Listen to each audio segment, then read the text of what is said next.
hear myself through my headphones. Yes, man. Like, I feel real good about this right now. Pay attention, because you are now listening to Permission to Speak Freely. So in the mess, we call each other brothers. You know, I just feel like doing a pod, that's even more, you know, that's even more bogged down, like, you know, just calling each other brothers, man. We've been doing this now almost 3 years. You know what I'm saying? And something you did, I can't let you go out like that. Something I did? You know what I'm saying, Damon? Yeah. Okay, what's up? What's up? And to the listeners, I'm talking to Damon. But before that, let me hold myself accountable. I told y'all I was going to give y'all updates every week on my weight. I'm losing weight. And y'all ain't help. But I'm losing weight. So for the listeners, y'all need to hold yourselves accountable for not holding me accountable. Let's get that straight off right there. But back to Damon. So I came in here, right? It's been times that I messed up. You know, I ain't showed no integrities, things I did wrong. And I held my own feet to probably the fire. One time. Probably like one time, but yeah, you're right. It was twice. I gave myself a DRB. You know, one of those times was when I went to work with COVID. You know what I'm saying? I came in here and I gave myself a DRB. You know, and for the sanctity of the pod, for the sanctity of the mess, and for the sanctity of the brotherhood that we've grown and massaged, it's time to give you a DRB, man. I think I do know what it's for. Too. Do you know what it's for, man? All right, even if you do, a couple weeks ago, man, came in here. Yep. It's been a couple weeks, damn near a month. Yep. The results take your time, Demo. For who made board.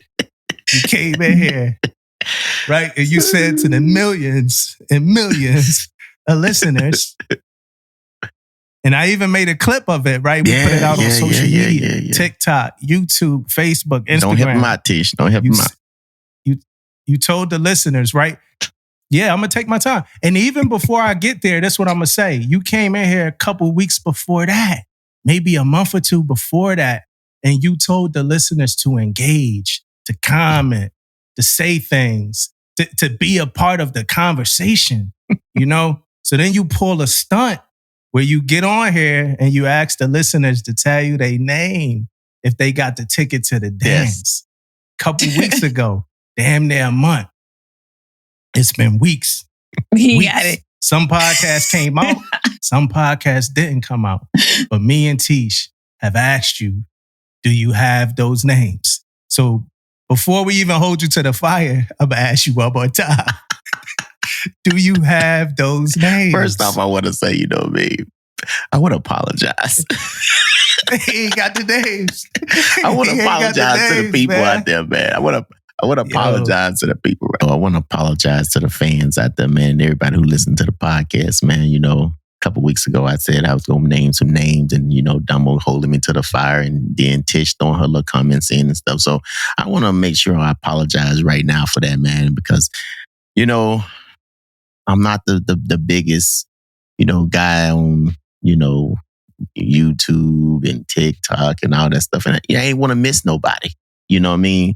And there's a lot of people, you know, names went across there and they said this and I didn't want to miss nobody. So I was like, you know, I'm just going to say, you know, congratulations to everybody, man. I'm not going to put the names. If I miss somebody, I'm assuming somebody's going to call me out and say, hey, you missed me, you missed that, you know, blah, blah, blah. So I'm going to leave it at that, man. But congratulations to everybody who made board, man. Tish, it ain't off you either. It ain't off you either. Me? Yeah. Me? Oh, shots fired today. Wait a minute. I'm not prepared. Because originally with David, you know, when he had this conversation, I specifically said that I want no parts of this conversation. I wasn't naming no names or nothing. What Damon say after that? It's cool. My sis, Tish, gonna hold me down. And what'd you say? That's my brother. You enabled him. So you right along with him. You right along with him. You ain't gathered the names. Oh, man. Come on, Tish. Come on now. Listen. Yeah. Yeah. Hey, look, I don't have no political speech prepared. Yeah. Oh, man. I'm gonna do y'all one better, man. Guess what I got? Don't tell me you got the names. No, I got no damn name. I want it to be like this. All right. Yeah.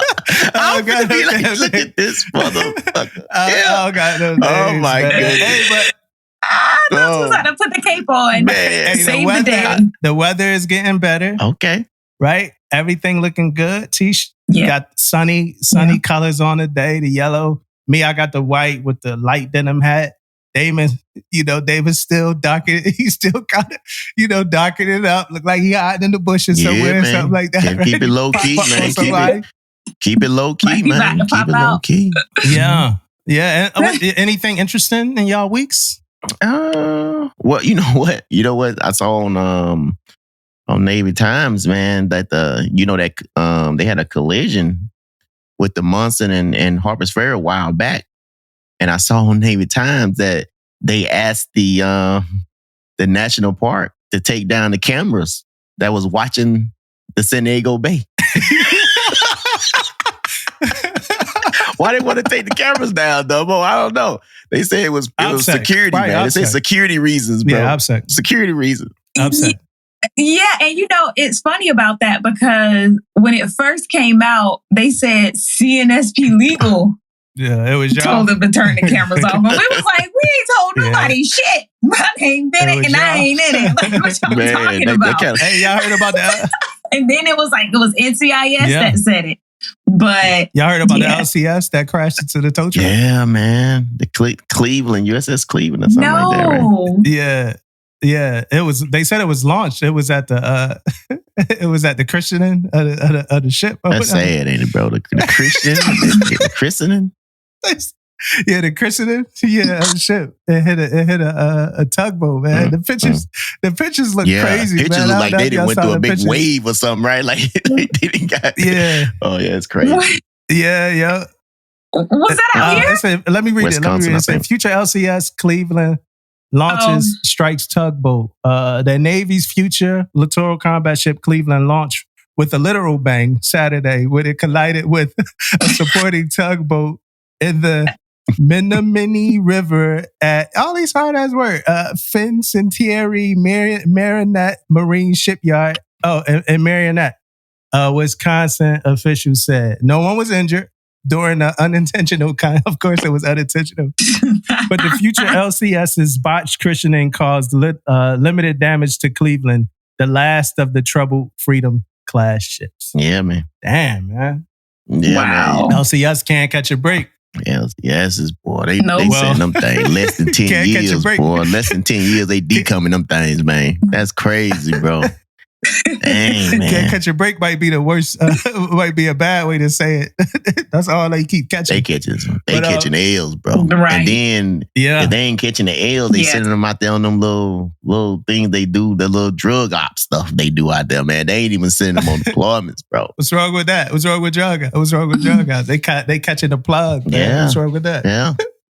They got to do something, I guess. You know what I mean? Yeah. What's wrong? You got a whole ship, a whole crew of people, man. They done got 1 kilo of cocaine, man. They done confiscated 1 kilo of cocaine, man. The whole ship, man. Coast Guard gonna go take credit for it anyway. Coast Guard. The LC, right. Yeah, man. I had the nerve to be right. That's true. One more thing, man, that caught my attention this week, man. I went on like 3 ships this week, man, and neither one of those ships had a DCC on it, bro. Or neither one of them had like a top sniper or whatever. Man, it is a lot of freaking Chiefs missing on these ships, man. Every time I go out there one of these ships, it's like eye-opening that how many like go in engineering department. Oh, engineering department got 2 chiefs. They got 3 chiefs total in the department. You know what I mean? It's like it was eye-opening, man. And I've been seeing this all the time, but this week, man, it really like caught my attention. I'm like, man, it's a lot of chiefs missing. I ain't even talking about other parts of the ship or other departments or anything like that. I'm talking about engineering department. I'm like, wow, a lot of chiefs. Where the Chiefs at? Where they at? I don't know, bro. I don't know. Where the Chiefs, Tish? Where all the Chiefs Them doing retired. Yeah. Look, the word of the day is called goat fishing, right? They somewhere goat fishing. Right. Well, I'll get into that later. They somewhere goat fishing. I'll get into that later though. Man, I had an interesting week. I hung out with Mick Pond on, was that Monday? Yeah. And that's the best thing I could call it is hung out. I had to escort him around base. So I work on a Navy yard, and he lives on a yard. So somebody asked me, they was like, one of the guys, he's like, well, why you had to escort him if he live on a yard? I work on a yard, and I don't even know where all those damn buildings are. I know them. Like the McPine ain't on the yard. Oh, this building 200. This is the such and such building. He not doing that. Like I don't even do it. Right. Like, so, but hey, y'all know the first building I had to take the McPine to, I took him to the wrong spot, right? Like I just want y'all to know that. I just want y'all to know that, right? But so my CMC, right? Right now he can't, like physically, he can't do all that walking, right? So he asked me to step in for him and do that for him. But Mick Pine, he came to the command, he did like an all hands. First he did an all hands call, talked to some people. And then after that we went and did site visits to different commands on the installation, which was cool. Like it was just walking and talking. And like I said, though, the first one, right? Like I've been to this building a couple of times, but somebody that had worked there always took me there. So I took him to the wrong spot. Luckily, the building was abandoned and we didn't like walk in there by mistake and like start looking for people. So I called my man. I tried to like be like real smooth while I was wrong. Big Pro was like, hey, what's up? I tried to get real smooth. I was like, hold on real quick. I called my man. And I was like, we right here. I came in from the wrong side. Even when I was like, I might be coming from the wrong side, but he had to know it was a completely different building. Like, cause it was like down the street or whatever like that. But after that, we were good. We walked around. He just went, and the craziest thing about a lot of this was like just the manner in which all of this was conducted, right? So I probably was with that team from like 10 to like 16:30 or whatever, right? And it was just me, him, and his aide. That's it, right? The YNCS that he got with him. A little bit of the time, his wife was with us too. She broke off after lunch and went and did her own thing. So we went to the first command and, he talked to people. I'm not going to get into like the specifics of like some of the things like we talked about or he talked about, but some stuff I am going to say because I think he would want like people to hear it. But for most of it, like I didn't tell him like, hey, I got a podcast and I'm going to get on there and I'm going to talk about everything that you said. Like, I was ready for you to say, right. Oh man, I thought you was going to be all No, I ain't lying. I would consider that to be corny and that ain't me. But what happened was we went to the first command and then we went to lunch. And when we went to lunch, we got to talking and, he asked everybody like what they thought about the all hands and stuff like that. I did ask him about how he felt after he did the Reddit AMA. I did ask him that. That was the one question I asked. Mm-hmm. And from that, I will say that I don't think he wouldn't do it again. But if he did it again, a lot of the things we talked about and a lot of the stuff I think I heard D-Guts talk about on his podcast is a lot of the stuff that I think he would like take on as lessons learned if he did it again. He had a lot of lessons learned with that. Some of the things like, you don't see the people that's talking to you, but they see you and know who they know who you are. Mm-hmm. It's like, he's like, it's like going into because we said like he went into the Lions Den. He's like, it's like going in there like blindfolded, like you can't see anybody that's talking to you. But one of the things that he talked about that was interesting that I think that more people need to know, the first part of it all is that he said he believes, well, he was asking if he thought we had like a say-do culture. Like, so like, and me and Damon talk about this all the time, but he was saying like, it's like at the highest level of the Navy, like, are we saying things, but it's not translating to like the things that we're actually doing, right? So one of the biggest things that he talked about that I'm sure that he would like want people to know is how he felt about collateral duties. Collateral duties, he got a very unique stance about collateral duties, and I don't want to get too much into it, but he don't feel like one person should be bogged down with like a collateral duty to a point that is taking them out of their jobs. He think that we should be technical experts in doing our jobs, and that's like what we should be doing for the most part of our like day, as far as like really getting proficient in what we do. He was comparing like the St. Croix soda or whatever, like the grapefruit flavor, soda. He was comparing like Pete, like some chiefs, like a chief. He used like a chief as an example. Like, but he compared it to the St. Croix soda, where it was like they got like this nice can, it's a nice cover, and say it's grapefruit, but then you taste it and it's not. You know what I'm saying? And he was like, that's how some of us, and I'm gonna call it again, word of the day, goat fishing. We get into that a little bit later, so he was talking about that, how it don't taste how it look. And he was getting it, and he wasn't blaming it on the people, but he was blaming it on the way that we promote and things like that. The things that like we talk about all the time on a pod. Like I could really see Mick Pond as like a fourth host on a pod in another life. But he also said he said he got a face for radio. You know what I'm saying? So that is something he said. But it was just interesting just to hear like a lot of the points that he had like are in line with what we talk about. It wasn't like he was like lost in the sauce or like somewhere in the high castle, like not really understanding what's going on in the fleet, not knowing like the things we need to do. His alignment seems very well in where I think most of ours is. The thing I don't know is how much that office of the McParn can do, Right. I don't know how much they could do, but it was a good day after lunch. So we left lunch. His wife was still with us at lunch. She super cool, nice. We left lunch. We went to 4 commands after that. Easy day. He talked he went around. He did it how I think I would do it if I was in his position. He went around everybody he saw. He talked to. Some people got caught off guard. Like one dude, it was his first day at the command. Your first day at the command. Mick Pond talking to you, stuff like that. It was cool. I watched people take pictures. Good time. I didn't take any pictures with him. It's just not me. There's people at work. They like, hey, you ain't take no pictures. That's just not me and my, who I am as a person. Some CMCs wanted me to get them because I'm working on my command SEL charge book. It's like if you're trying to go command, it's a PQS. This is for the listeners. If you're trying to go command, it's a PQS for it. You go around, you get different Master Chiefs to sign it. Couple Master Chiefs got on me because I didn't ask the Mick Pond to sign it, but there wasn't like I didn't think that like it was the right time to be asking the Mick Pond for signatures. That's just my opinion. But some of my mentors got at me about it, like, oh, you didn't. I was like, nah, that's just not who I am. You know what I'm saying? But at the end of it all, he did give me a coin, and we just dipped easy, real easy. I wasn't doing extras. I just was chilling. He was chilling. It was a real cool, easy day. After that, he walked off with his aide. Shout out to Roy, cool dude. Shout out to Evelyn, that's his wife.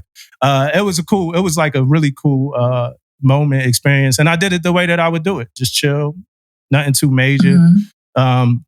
I did find out that like the job that I do right now, ADCO, he did that before. And we connected about the Navy, the USNA, the Naval Academy. He was stationed at the academy before on the same side as me.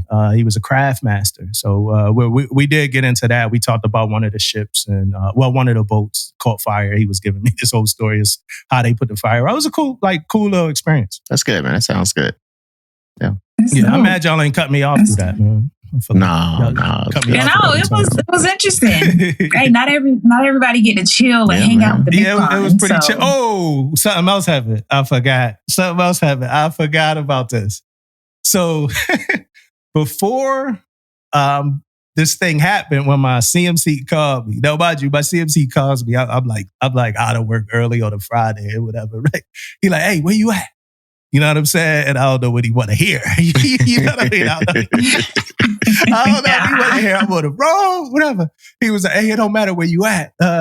He was like, I got to tell you something. If you can't tell, I can talk. I can talk to you. I can talk without talk to me. Yeah. like, God forbid I say I can't talk. Yeah. You know what I'm saying? No, right. What's up? But because we were supposed to be going to a reception and I just wasn't going to the reception. I had to go take care of something. So he was like, when he told me he needed me to step in. And then he was like, hey, they going to have quesadillas, and he's like, you want a quesadilla? He's like, I'll put you down for a quesadilla. My CMC kind of moved quick. I'm like, no quesadilla. I'm not eating meat. I'm only eating seafood. So then he was like, well, they got shrimp salad. Got you. You down for a shrimp salad. Like I said, he moved quick. You down for a shrimp salad. So boom. Hey, shout out to Cindy. What up, Cindy? What up, sis? Cindy's the head CS over there at that flag mess at CNIC, right? So we go to CNIC for lunch, flag mess. And I'm starting to see like the quesadillas come out, shrimp salads come out. You know, nobody ate till like McPlon said like it's cool to eat. That was funny because I'm looking at my food like, yo, I'm just ready like shit. This not the war room. Like it's some high ranking like admirals and command.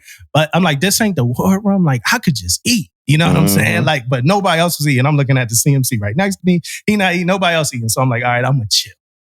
But so I'm seeing the food come out. My shrimp comes out. Shrimp salad. Tell me why the salad got bacon bits on it. Oh. I was about to say the that. Salad had bacon bits on it, What I didn't want to do in that moment not eat. Was say, hey, not eat, number one. And then number two, send that shit back. I ain't want to do that. Right. So listeners, Dame and Tish, I ate bacon on Monday. I had bacon bits. What day was this?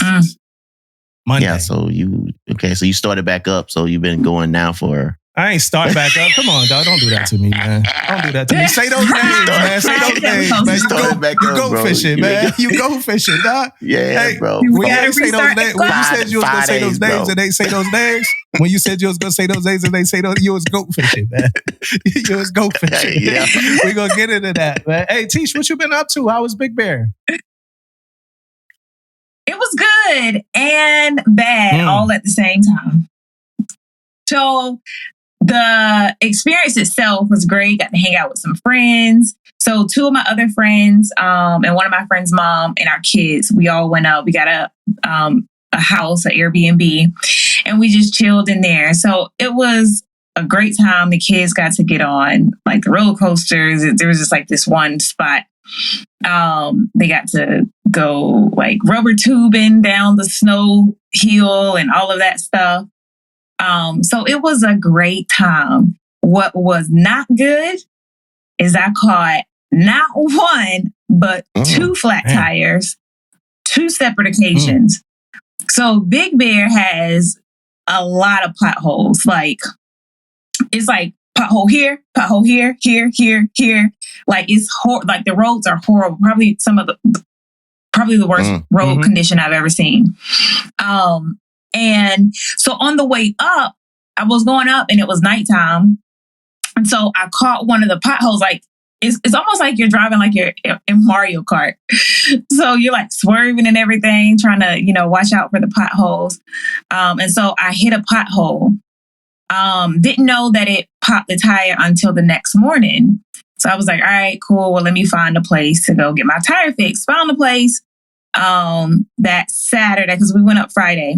So found a place, got the tire fixed that Saturday, right? $330 for the tire. Man. So was good there. I'm like, all right, I'm driving a Tesla, by the way. Bad idea. Yeah. Number one. Real bad. So I was like, all right, I'm not going to really drive the car that much because I need to charge. And so I had to go find a charging station. And I was like, I'll just charge on my way out or whatever. So we get back to having fun and everything. Everything is good. I'm not stressing over the 330. We are leaving. And we had plans to stop on the way down the mountain so that we can get some photos, right? Well, luckily we decided to do that because the first stop, my son is like, well, I hear air coming out of your tire. Big asshole. Another one. And it was on the side again. Like both of them were on the side. So you can't just like patch it up. You got to get a whole new tire. Mind you, this is a Sunday. In Big Bear, everything is closed. Like every auto shop is closed on a Sunday. None. So I had to find a place at the bottom of the mountain, which is an hour to get down to the bottom of the mountain. I had to find a place down there. Tow truck $330. It was $390 something. And then had to get a whole nother tire. It was $197. So it turned into a very expensive trip. Yeah. Okay. Very expensive. The rim on the Tesla still bent a little bit. So we got that issue, but I did make it home. One crazy experience though, we got in the tow truck on our way down. And again, like I said, it's an hour. This tow truck driver knew the mountains like really well. Like he knew all the curbs and everything. I don't know it like that. So he's driving like a bat out of hell. I'm holding on to the side. And mind you, the mechanic shop that I found, they were closing. Like there was the last one that was open because it's, it takes so long for the tow truck to get there. It was the last one that was open. So if I didn't catch that, I was going to be stuck. So you was letting him roll. I was going to be stuck. I had to let him do what he do. I was scared. My kids was looking at me. I was like, listen, we going to make it down this hill. We going to die trying. But he was hitting them curbs in a tow truck. Like, homie was like floored. Like, I was like, oh my God. Like, my stomach was like... Is a Tesla like the pick for like a trip to Big Bear, though? It's like... Okay. It is not, but I had to switch cars at the last minute. Okay. So I was planning to drive, which car was it? Because I had been driving the Porsche. So I was going to drive that. The Porsche or the Tesla, the Big Bear. Instead of the Tesla. Yeah. Well, that was like the only car that I had available. Like the Chrysler LeBaron or something. like the. So I have a Jeep. Yeah. I have a Jeep Grand Cherokee, but it was rented out, so I couldn't drive. Hey, I got a question for you though. Like, how your cousin? What's up? At the command, how your cousin? I haven't talked to my cousin. Like, I have not seen my cousin at home. Did you invite your cousin to Big Bear? In a normal circumstance, you probably would have invited your cousin. In a normal cousin relationship type deal, you probably would have invited your cousin. Yeah. I just met my cousin, and I ain't seen him no more. He was like, "Yo, she crazy. Like she think we cousins." I'm getting away from her. No, it was not. He was the one that said the Knowles were related. Like, because all I said was that's my maiden name, and he was like, "Knowles were cousins." So we equally as crazy because cousins. Like one thing about it, when you identify, at least you know when you identified. I mean, you guys crazy. My question for both of y'all is this. If y'all weren't in the Navy, right, what would y'all, like, what type of jobs? Like right now, if you could think about it. Even if yours is true to life, Tish, but if you wasn't in the Navy, what would you be doing right now? Ooh, I think if I wasn't in the Navy, man, it probably has something to do with sports. I think I'd be either coaching or trying to coach or doing something like that.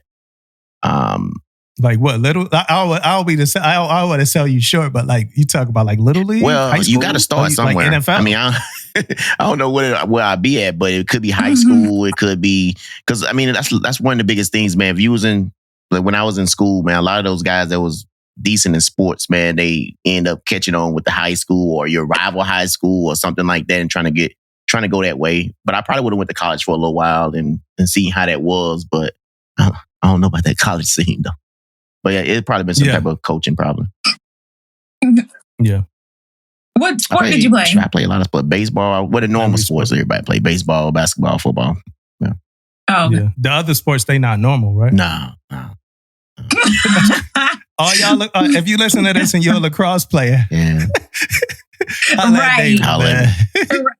Your sport ain't normal. Track and field. Track too. I ran track too. That's normal. They gonna be on me. Yeah, man, Jack. That's dope. What about you, T? Yep. And so we're talking about no Navy, right? No Navy, or if you just got out. If we had never went to the Navy. If we had never went to the Navy, when I was in high school, I wanted to be a FBI agent or actress. Can you say that again? So I think an FBI agent or an actress. That was my go-to when I when I was like going through high school, that's when I was like, oh, I want to be an actress. I love me some Angela Bassett. Okay. Still to this day, that's my girl. Yeah. But so like, you probably thought she should have won watching her that play award. Tina Turner growing up. Yeah. Yeah. Watching her play Tina Turner growing up. Yeah, that was like that's what was like the inspiration for me, because that was a bomb movie. So yeah, I think that's what I would have been doing. Yeah. Me, I would be a food YouTuber. Yeah. Food. I would have been a food YouTuber. Yep. Talk about the people that be on there eating and like you hear the sounds and stuff as they eat. Critiquing it. Well, that's different. That's ASMR. So that's another genre of it, another part. Oh, okay. I would though. I would dabble in the ASMR. I would dabble in the mukbangs and all of that. But I would be a food YouTuber. I would get on. I watch food YouTubers, and they like, you could do this from your car. Like it's the easiest job in the world. Like if they start monetizing and they get a big audience, you could do this from the car. You don't need like graphics. You don't need no special effects or nothing. You just go to a store. The hardest part about all of this is catching that new meal before every other food YouTuber do. Like everybody else. Being the first one to catch the new chicken sandwich at Popeyes. You know what I'm saying? and eating it. But they have sauce in the corner of their mouth, like whatever. They talk while they eating. I know y'all seen like food YouTubers before. It's the easiest job in the world. They making money. Eventually, restaurants call you when they get new food. Like, hey, we got the new shrimp stuffed nuggets. Come try them. On my way. Yeah, I would be a food YouTuber. Easiest job in the world, man. Yeah, man. Y'all cannot hate that. No, I can't hate it. I can't hate that. That's yeah, man. Yeah, you probably just need to hit when the you gym could a be a little harder. pescatarian and do that. I don't. And, yo, that's expensive. That's expensive right there. Most definitely. A bunch of crab cakes and shrimp, and you know they skimp on shrimp. Every restaurant skimp on shrimp, man. They don't give you enough shrimp. But yeah, definitely. When I got out of high school, I'm sure it wasn't even no damn YouTube. Probably wasn't even out. Yeah. Yeah, man. It wasn't. Yeah, that's pretty. Yeah, YouTube wasn't what it is right now. Yeah, you know what I'm saying.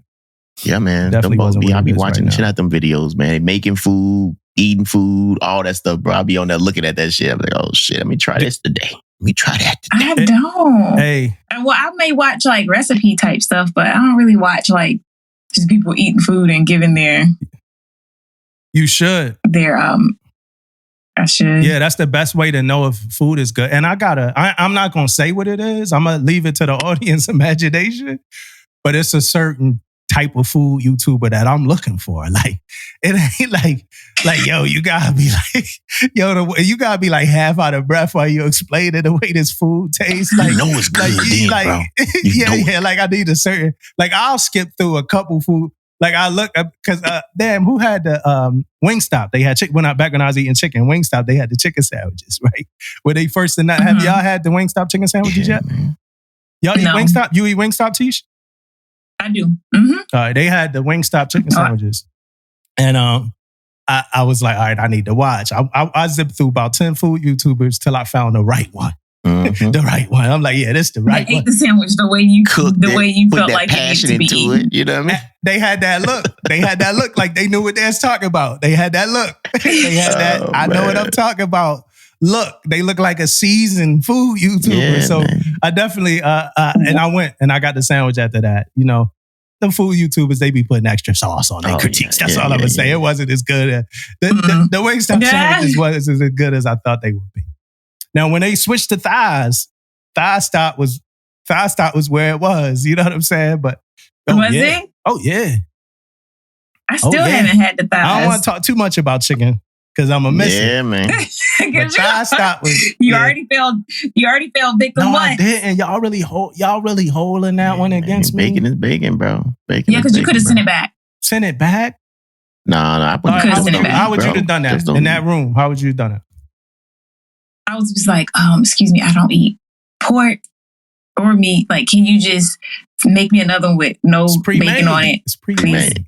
Yeah. Yeah, all the food was already done. Like, so we went through CNIC before and they were already prepping the food. It was already done. Yeah. But did you move the bacon to the side? Way. It was scattered all throughout the salad. You ain't have one option, bro. That's not bacon. Yeah, but it was real bacon though. Yeah. It wasn't even like the imitation bits. It was real. Your only other option was just not eat at all. Then you would look like crap. in front of everybody. And then I'd have been hungry walking. Yeah, I'd have looked weird. Yeah, I had to do it. I did it. I had to do it. Hey, Did you eat every single piece of bacon? Was it like a, you know what? I'm already wrong. Like, let me just. I didn't leave a piece of anything on that plate. And I'm gonna be honest with y'all. It was good as hell. I think the bacon made it pop, yo. The bacon, the bacon. You know, because when you go in established spots, they don't give you enough salad dressing. And they did that. They skipped on the dressing, but the bacon made it pop, yo. The bacon. Bacon make a whole lot of shit pop, boy. Whole lot of shit. Yeah, right? Yeah. Let's go do better. Do better. I'm out the gate with it. Chiefs that blame the system, right? This is a personal do better of mine. I can't get super specific, but I'm going to talk about, and I know some of y'all know, you new to a command, another chief new to the command around the same time as you, another chief, senior chief, and y'all just talking about, y'all plans, y'all aspirations, and, things that y'all might want to do at the command. And then you start doing those things, right? You start stepping up, being involved in your command. You don't ever see that of a chief. That person that was talking to you about all that they was going to add to the mess. And then when you do see that of a chief, seem like they like avoiding you. You know what I'm saying? Like they don't even want you to see them no more because they talked a big ass game and they couldn't back it up. I call them goat fishers. You goat fishing. You goat fishing. You acting like a chief. You acting like you about to impact and add something to the command and you not. You didn't. And then what you do? What you gonna do when we do talk and have that heart to heart? You gonna blame the command. It's not the command. It's you. It's not the command. It is you. It's never the command. Yeah. It was always you. You know what I'm saying? And that's something that I don't appreciate. And I know some other sellers of other ranks probably go through the same thing. But these chiefs that I go through with, I'm going to call them goatfish, man. Just shut up. Don't talk. Don't talk. Yeah. Don't say what you're going to do. Just go out there and do it. Just fucking do it. Just do it. Like Nike, baby. Do just it, man. do it. It's frustrating. Right? It's frustrating to somebody like me because if I say I'm going to do it, I'm going to do it. If I don't say I'm going to do it, I'm going to do it. Right? So you just all, like at a certain point, you just all talk. Yeah. You was all talk in the beginning when you said you was going to do it. And now you all talk with your excuses. The only action that you taking is moving your mouth. Yeah. You know what I'm saying? And I call, like I said, goatfish. You a goatfish. Yeah. I mean, you make a good point, though. The point that I see is, though, you know yourself anyway. You know what I mean? You know yourself. So why you don't have to go in the mess and talk that game. You don't have to. Yeah. There's nobody asking for it. You know what I mean? Nobody asking for it. You know what I mean? And you see other people in there that's talking and walking it. They doing it all. Let them do it all and let them walk it. And you just do the same thing, but you don't have to talk it. You know what I mean? You don't have to. Yeah. You don't have to talk it. Just go out there and do your thing, man. But I mean, we see it. Yeah, you're right though, man. We see it all the time. Like who you proving yourself to? Yeah. Exactly. Right. Exactly. Right. But who knows, man? Like things happen. Things happen all the time, man. So just do your thing, man. You mean you may got these big aspirations to do something huge, but you know what? You may not do but half of it. But at least you ain't told nobody that you're gonna do the fucking whole thing, right? Like, right. So I mean, I'm just being real. Yeah. You know who them people be the man to and the woman to. You know, you the man of your division. You the man of your team at quarters. Yeah. At quarters, you acting like you acting like you add an impact, like you're a force multiplier at quarters. You're not doing shit. You're not making no impact. Shut up, do your job, and show us what you could do. Stop telling us. Oh, bro, you know what, man? You bring up that's something I wanted to. I forgot to say about how my week was going, man. So I went to real quick though. I went to physical therapy yesterday, and the guy, by the time I get in there, he put me on the bike for like 5 minutes. Say, get on the bike for 5 minutes and warm up. So I'm on the bike, and behind me, the HMs and all the medical people start having quarters behind me. So I'm like, oh shit. So I couldn't move though. They was all in behind me, so I couldn't move. So I just stopped and just sit on the bike while they do quarters. And bro, and I know, and I do quarters too, and I know I do it my own way, and everybody do quarters their own way or whatever. But bro, this goddamn guy started talking their quarters, man, and I got my back turned to him. I'm not even watching. I'm just listening to what they saying or whatever at quarters. And it's probably like 30 of them. And dude, he said the same thing about freaking 15 times, bro. I wanted to turn around on my bike, bro, and say, hold up to me. If you say this one more freaking time, he said the same thing about the stuff that was going on, because they had some shit going on and he was talking about, so he didn't care about me being there in his division or whatever, and they little thing. He kept saying, I know the division had to be like, come on, don't say that shit again. I know they had to say that, man. He said like 30 times, bro. I want to get on that bike just stand up and say, bro, don't say that shit again, man. Don't say it. Not one more time. Say it again. Say it one more goddamn time. Right. Yeah, that shit was funny as hell. All right, man. Yeah. My do better, man. So, my do better is not your money, man. It's not your money, right? Division officer. It's not your money, man. Like I know the rules and regulations. Sometimes it say, hey, if it's 2,500, you need to get this person to sign it. If it's 5,000, you need to get this person to sign out. I'm talking about, open purchases and stuff, right? I know the rules, right? So if it's $1,000 or whatever, man, Devo, that's not your money. Department head, it's not your money. Let the CEO or let the sub or somebody there deny this. You know what I mean? Yeah. If we need this, we need it. Don't ask me to go back. Is it a cheaper version? It's not your money, man. It's not. And I get so irritated. I'm looking like they telling me about it, looking at it, and you holding it for a long time. Why you holding it for a long time, man? It's all right there in your face. Because you thinking of something, what you gonna say. And what you gonna say is like, hey, this the one we need? Yes. Do they have a cheaper version? Yes, but that's the one we want. You know what I mean? Like, why you sign this shit? Right. And let's move it up the chain of command. Let's get this stuff signed off. Yeah. Let the higher people, man, I get so irritated on this being like why you got me thinking, and we already did the process. We already did our due diligence. You know what I mean? We already did all that stuff. We ready. Sign this shit. It's not your money. Talk to him. Yeah, man. Dang, yeah, man. Dang, man. Mm-hmm. Being real with him, man. Talk to him. I feel a little bit attacked right now. Not on the supply side, but with some of the stuff we do at work, depending on how somebody is separated will depend on if they get severance pay or not. Mm-hmm. And I used to be a big advocate that, hey, if they want to go, if you can tell that they just want to go, they don't need to get no severance pay. And I used to be really acting like it's my money. Like I got to pay them out of pocket the severance pay. I used to be tight, like super tight. But I've since gotten better and I just be like, whatever. But I used to be real tight about that. Yeah. I did. Gotta let it go, man. Let it go. Yeah. I feel the same way with like the Chiefs messes though, that be holding on all that money. Yeah, man. Yeah. Spend that money, man. And you always got somebody in there too, boy. Somebody always in there like, why we spending on that? Why we doing that? So much money. Old goats. That's how he's an older goat. Right. Some really dinosaurs out there, man. Them dinosaurs, man. Been in the bus for 14, 15 years, man. Trying to control the money, man. Know all the rules. Right. Shit. Know all the rules, man. And then they started off with like, hey, I don't care about it, but I just gonna say this.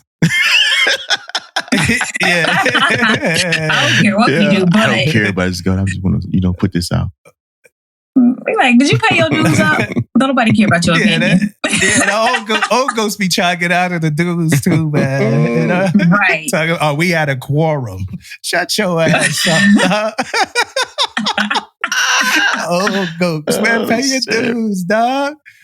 Try to slack for too much. Pay them dues up, man. Right. Man, they had to chase me down. Yeah, they be chasing me talking too. about Talk about some, your cup should have some brown in it, man. Shut your ass up, man. My cup clean as a whistle, man. It's always gonna be clean. I never got into that shit either, man. Like those dirty ass cups, man. Wash that shit out, man. When I was I think it was my second duty station, and I was the writer, the writer for the CMC and the XO. We had this old Master Chief. He was like, he's actually retired now, but I was like, wiping down the offices and everything. And I saw his mug, and it was like nasty. Yeah. It was like thick black stuff in there. I was like, damn, why Master Chief ain't washed his mug? I'm gonna do him a solid. I ain't know nothing about. Shit. I know. I went and washed that mug. I got it all crispy clean. I put it on his desk. I was just waiting on him to come back. Like, yeah, he gonna notice the mug is all clean and everything. Mm-hmm. He came back. He was like, "Who washed my mug?" I was like, "I did." And he was like, "You don't wash." He was hot. He was like, "You know how long it took me to get this?" I was like, "It looked nasty. Shit growing. It looked like you gonna die." Said, how long it took me to get this? Same thing happened to me. Mesothelioma, dog. Yeah, it didn't happen to me like that though. But we had this new time I got in the mess, man, and we had this FSA killing it. Mm-hmm. Good FSA, man, hooking it up. And he freaking saw all the mugs and they're hanging up. And he said, "You know what? Let me wash these mugs." You know what I mean? So he washed them all up. Same way, don't think he was doing his thing, thinking he was killing it, blah, blah. Right. Boy, and then, and me, I'm brand new. So I'm kind of like sitting in the back watching them being really like pissed. And I'm looking at them like, are they serious right now? Are they really like pissed off about this? They was mad, bro. I'm talking about face red, eyes red, ears red, type mad. But of course, I'm just back looking and like, what the fuck? Like, are they serious? That shit was gross, man. Like, shit was like stuck in it and shit. I'm like, yeah, that's nasty. That's nasty. Dirty mugs. But I gotta do better. Mm-hmm. Hey, before you go though, I do. Before you go, old goats, we love y'all. We love the sage advice that y'all have given us throughout the years. I love to connect with y'all and get good game and all that shit, but I'm washing my mug out. And Tish washing hers out, and Damon said he washing hers out. We love and respect y'all. We just don't like them nasty ass, dirty ass mugs. We also want y'all to pay y'all dues on time. Or y'all don't have no say in how we not gonna spend money. But other than that, we love y'all. So when y'all come back and y'all get... And I'm probably considered an old goat now too, huh? I never thought about it, bro. I might be. I've been in there since 2011? I might be considered an old goat, man. You are, but like two, three more years. 2-3 more. But no, I don't know if I'm going to make it 2-3. I might not make it that long. If you'd have came in 3 years earlier, your cup had tar on it. If you'd have came in, it's about 3 years over your year. You're right. That's the tar years. Yeah, they the tar years. Yep. All right, sorry. I had to get Okay, so you remember, I think it was like the first time I was on the pod and we were talking about sailors and PT schedules, right? Mm-hmm. And like, if I had a sailor that wanted to PT, a certain amount of time or whatever, how would you be okay with that or whatever? So right now I'm dealing with that in the office, differences of opinions and prioritizations when it comes to like one of my captains, my deputy. Like he don't, like we gave him like the PT schedule. Mind you, the junior sailors, they're just coming back off of maternity leave. So they need to PT, right? And they want to make it a priority. I want to make it a priority for them because their bodies look different, which is a mental thing too. So, but my deputy is like, well, we do the morning sync at 9. If one of them missed the morning sync, and it's just like, do you think this information is so important to where we can't like give it to them when they come in? Mm-hmm. Like they just trying to PT dog. Like that's it. Like this ain't that important. So I just feel like some of our leaders needs to do a better job in prioritizing the sailor over like the mission when it's like you can find ways to go around it. Like we in illegal, like ain't nothing. They not even LNs, okay? Mm-hmm. So it's not like they're an attorney or they're a senior LN or something like that. We can afford, and we had it on a schedule to where like they will probably miss one morning sink per week or something, maybe 2 max. Dog, we got 5 days. Like, come on, get out of here. Get out of here. However, I'm turning over. Mm-hmm. So that won't be my battle. I'm going to let somebody else fight that battle. She's well equipped. I already told her what the deal is. She's on board. Luckily, she wants to prioritize her PT too. Mm-hmm. So I'm like, hey, I'm going to hand this over to you. What you mean you told her what the deal is, though? I told her like what the deal is regarding like the issue with the PT schedule. Yeah. And yeah, I was like, this is what the deal is. This is, and she was like, oh, I don't agree with good. I don't even. I'm gonna hand it over to you. I'm Teach out. one of them, yo. You one of them. Teach you turn it over to fight. Yeah, turn the fight over. Yo, look. But here's the thing. I didn't hear about the fight. I didn't hear about the fight until I was turned over. Yo, I need you on board with me when you come in. I need you doing the same thing. I hope you feel the same way like I feel about this.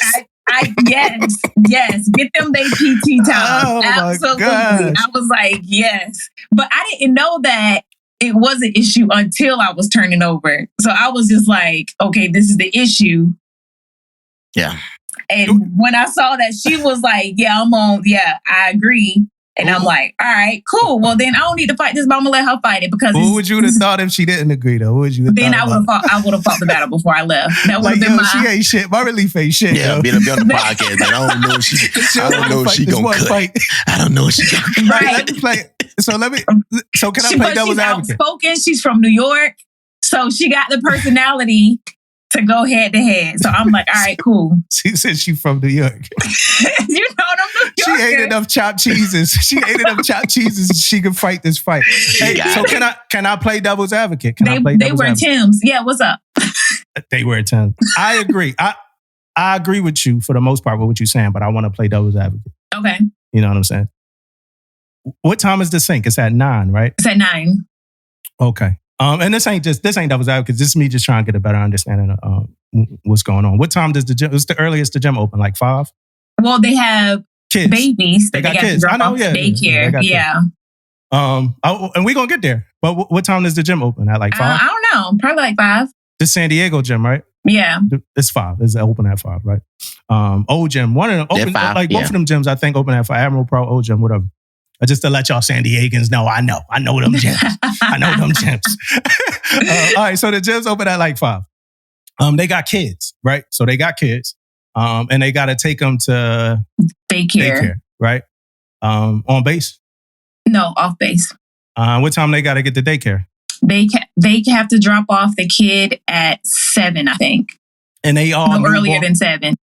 Yeah, and they newborn, both of them newborn babies, right? Oh, all of newborns. Like really young infants. Yeah, I ain't really got much else. I mean, the only other option is because, I mean, PT supposed to be done during the working hours type shit. So you either can let them go in that morning or you can give them time in an afternoon or something. Yeah. I mean, and the schedule has it where lunchtime. Either they're like some of them like in the morning, afternoon, or they take an extended lunch. So it's kind of like all over, and we just kind of like jumbled it so that everybody can get their time in.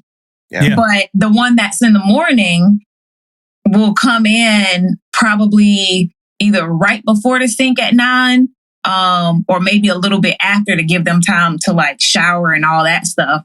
Yeah. But it's like we talk about the same thing we go over our cases every single day. Yeah. So it's not like they're gonna miss. And if they come in like right at 9, they ain't gonna miss that much. Yeah. Yeah. I agree that one person can miss a sink or quarters or anything. Yeah. But funny thing is, I know some LNs, and the LNs that I know, they deal with the same thing. Like as far as the sinks that like the higher ups want everybody to be at. Y'all got those important things, man. I mean, Man. I'm assuming those things are very important too. But at the same time, I want to make this clear. And I know this don't hit home for the LNs because they probably always like this. But deputy, it's your duty. You know what I mean? Push that sink to 10. Do what you got to do. I don't care. You know what I mean? It's your duty. You know what I mean? This ain't on the ship with things. You know what I mean? You got a point. Yeah. But Man, we've already lost 2 hours. Yeah, y'all on Yeah. that. Still we short already duty, lost. I mean, We would already lost 2 hours. But yeah, something's gonna have to give because they're gonna have to get their PT time in. So he gonna have to figure it out. So I got a question, right? It's for the Navy. It's for Big Navy. But maybe it's for y'all too. But this one for Big Navy. I'm talking to you, Big Navy. I'm talking Sam. to you. Yeah. Listen, why y'all always want people to write an essay when they want to be selected for something? I'm tired of that.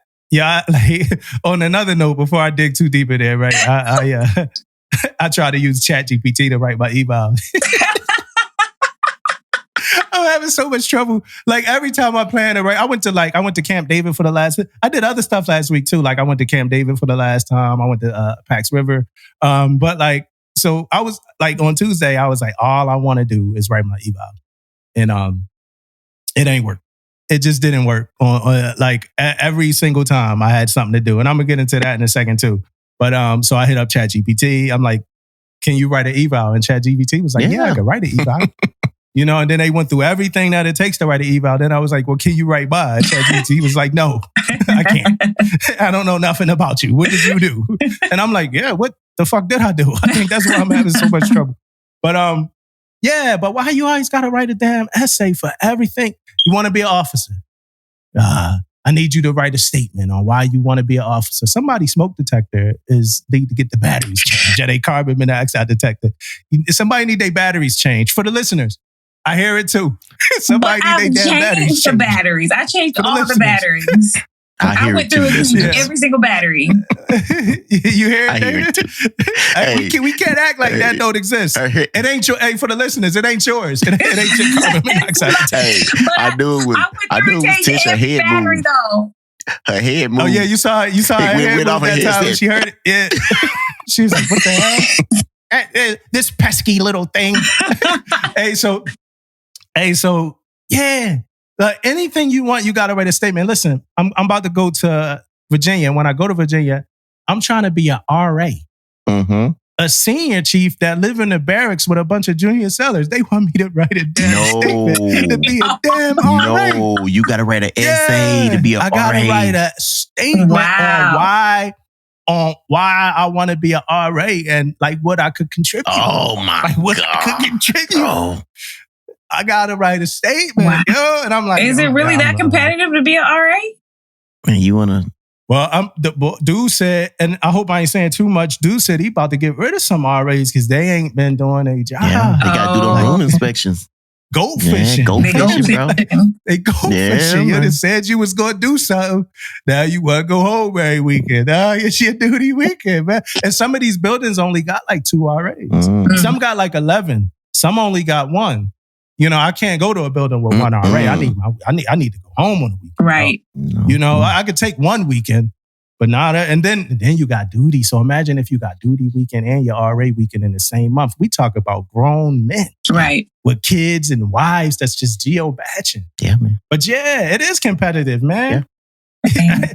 he said he was gonna put me on a wait list. Mm. Oh wow. A wait list. How are that the rooms nice? Crazy, yo. Probably regular barracks ass rooms. Probably got some bougie ass internet and shit. A microwave in there. What is it? A microwave? What's the name of the food? The completes. What's that? What's that? The completes. The drink that got like the broccoli, the mashed potato, the beef stroganoff, and the brown. Yeah, completes. I'm being that bitch eating completes, man. Like, stop playing with me, man. Yeah. And then I'm gonna be podding from the barracks every now and then. Yeah. Right. I'm gonna be podding from the barracks, and you know we getting better guests. Eventually, right? We might have like a fleet master chief. Fleet would be like, "Where you at?" Hey, dog, I'm in the barracks, man. Making shit happen in the barracks. And I'm gonna have to tell my young neighbors, "Hey, man, Saturdays or whatever days at such and such time. Can you keep it down a little bit? Down. Only thing about that is when you do that, they get louder. Right. You know what I'm saying? Right. My mom, she was telling me a story. One of the neighbors, it's a new neighbor, and one of the neighbors went to tell the new neighbor that the new neighbor, I guess it's like some squirrels in a wall between their house or whatever. So the new neighbor was like banging on a wall. These other neighbors, they've been on the block for years, maybe 30 years, man. They just went to tell her, like, hey, when you banging on we dealing with the squirrels too, but when you banging on a wall, it's disrupting our peace. You know what I'm saying? Man, she been fucking with them ever since, man. She done put paint on their car. Rental car. Splash paint on their car, called the cops on them. Yeah, it's crazy. Like, they got to park around the corner, man. And it's sad, right? Because it's like these people that lived on this block for years. They the masters of minding their business. All they wanted to do was politely tell a neighbor that when you was banging on the wall, you disturbed me. And now they will never have peace again. Dang. They need to go ahead and damn move. Yeah, y'all better get up out here. Yeah, so I'm gonna shut my ass up. I'm gonna shut my ass up to them junior sellers. For the listeners, if y'all hear banging and craziness going on, listen, it's because I'm gonna be living in the barracks. People keep asking me that, like, hey, what you gonna do? I'm gonna still record. I'm gonna just be living in the barracks, so y'all might hear some extracurricular activity going on. Yeah, that's it. Yeah, man. But yeah, so I'm working on my statement, y'all. I'm working on my statement of why I want to be a RA. That's crazy, man. You know what? You was talking about those essays, man. I got one essay I had to do too, man, before, man. So when I picked up Chief, I was on hold. And in that unhold thing, right, I had to write an essay about like what happened in this certain incident that happened with me. I had to write an essay about the incident, man. It's crazy. So with those, I had to write one BLN. Yeah, so you see what I'm saying? Essay. And that's a little better than RA. Yeah, Right. I'm talking RA. Just get a barracks room, man. What you bring it to the table? What you go contribute? Like what makes? Yeah, they like, yo, send a picture. Get in front of a white background. We need to see your front profile, your side profile. Dang, that's a straight how your stomach look? How your stomach look? No, not no RA. No, I don't gotta do all that. I do gotta do the sexual predator, the pull up. Yeah. My name on the list. Well, my name is not on the list, but I gotta pull up the list and show them that I'm not, on the list. Another thing, because I'm going around, I'm in this like race sprint to like get all my signatures from the CMCs before I leave. It's funny because I'm conflicted, like personally about it, because I actually want to go to Virginia and get, and I probably will because it's still going to be time, but I want to go and get mentorship from the CMCs over there. But the CMCs where I'm at, a lot of mentors and the dudes that I look up to where I'm at, they want me to finish my CMC PQS, my Senior Chief PQS while I'm here. So I've been on a sprint trying to get this stuff done because I'm leaving like very soon. And I always hit up the CMCs, man. And so my question for CMCs is for all y'all CMCs out there. Man, why y'all so wise, man? Why y'all so wise and why y'all always got time? Like they be disrespectfully available. Like available to the point that is disrespectful. Like I email a CMC like, hey, what up, bro? I'm trying to get on your calendar because I need some mentorship. And they like, yo, where you at right now? I'm in your office. Every time. Like, damn, I ain't me. I think I done figured it out, bro. Now. I think I done figured it out why they got all this time, bro. I think they be bored, man. A lot of people don't want to come in there and talk to them jokers. Because I'm the same way, bro. I ask them if I say something to the CMC or whatever. Yeah, man, come on over. Like, it's no hesitation. Nothing. Come on over. Yeah. Come on over and talk to me. Blah, blah, blah. If it's CMC, you guys bored. I know you guys got a lot going on. I ain't trying to say that you don't have a lot of work.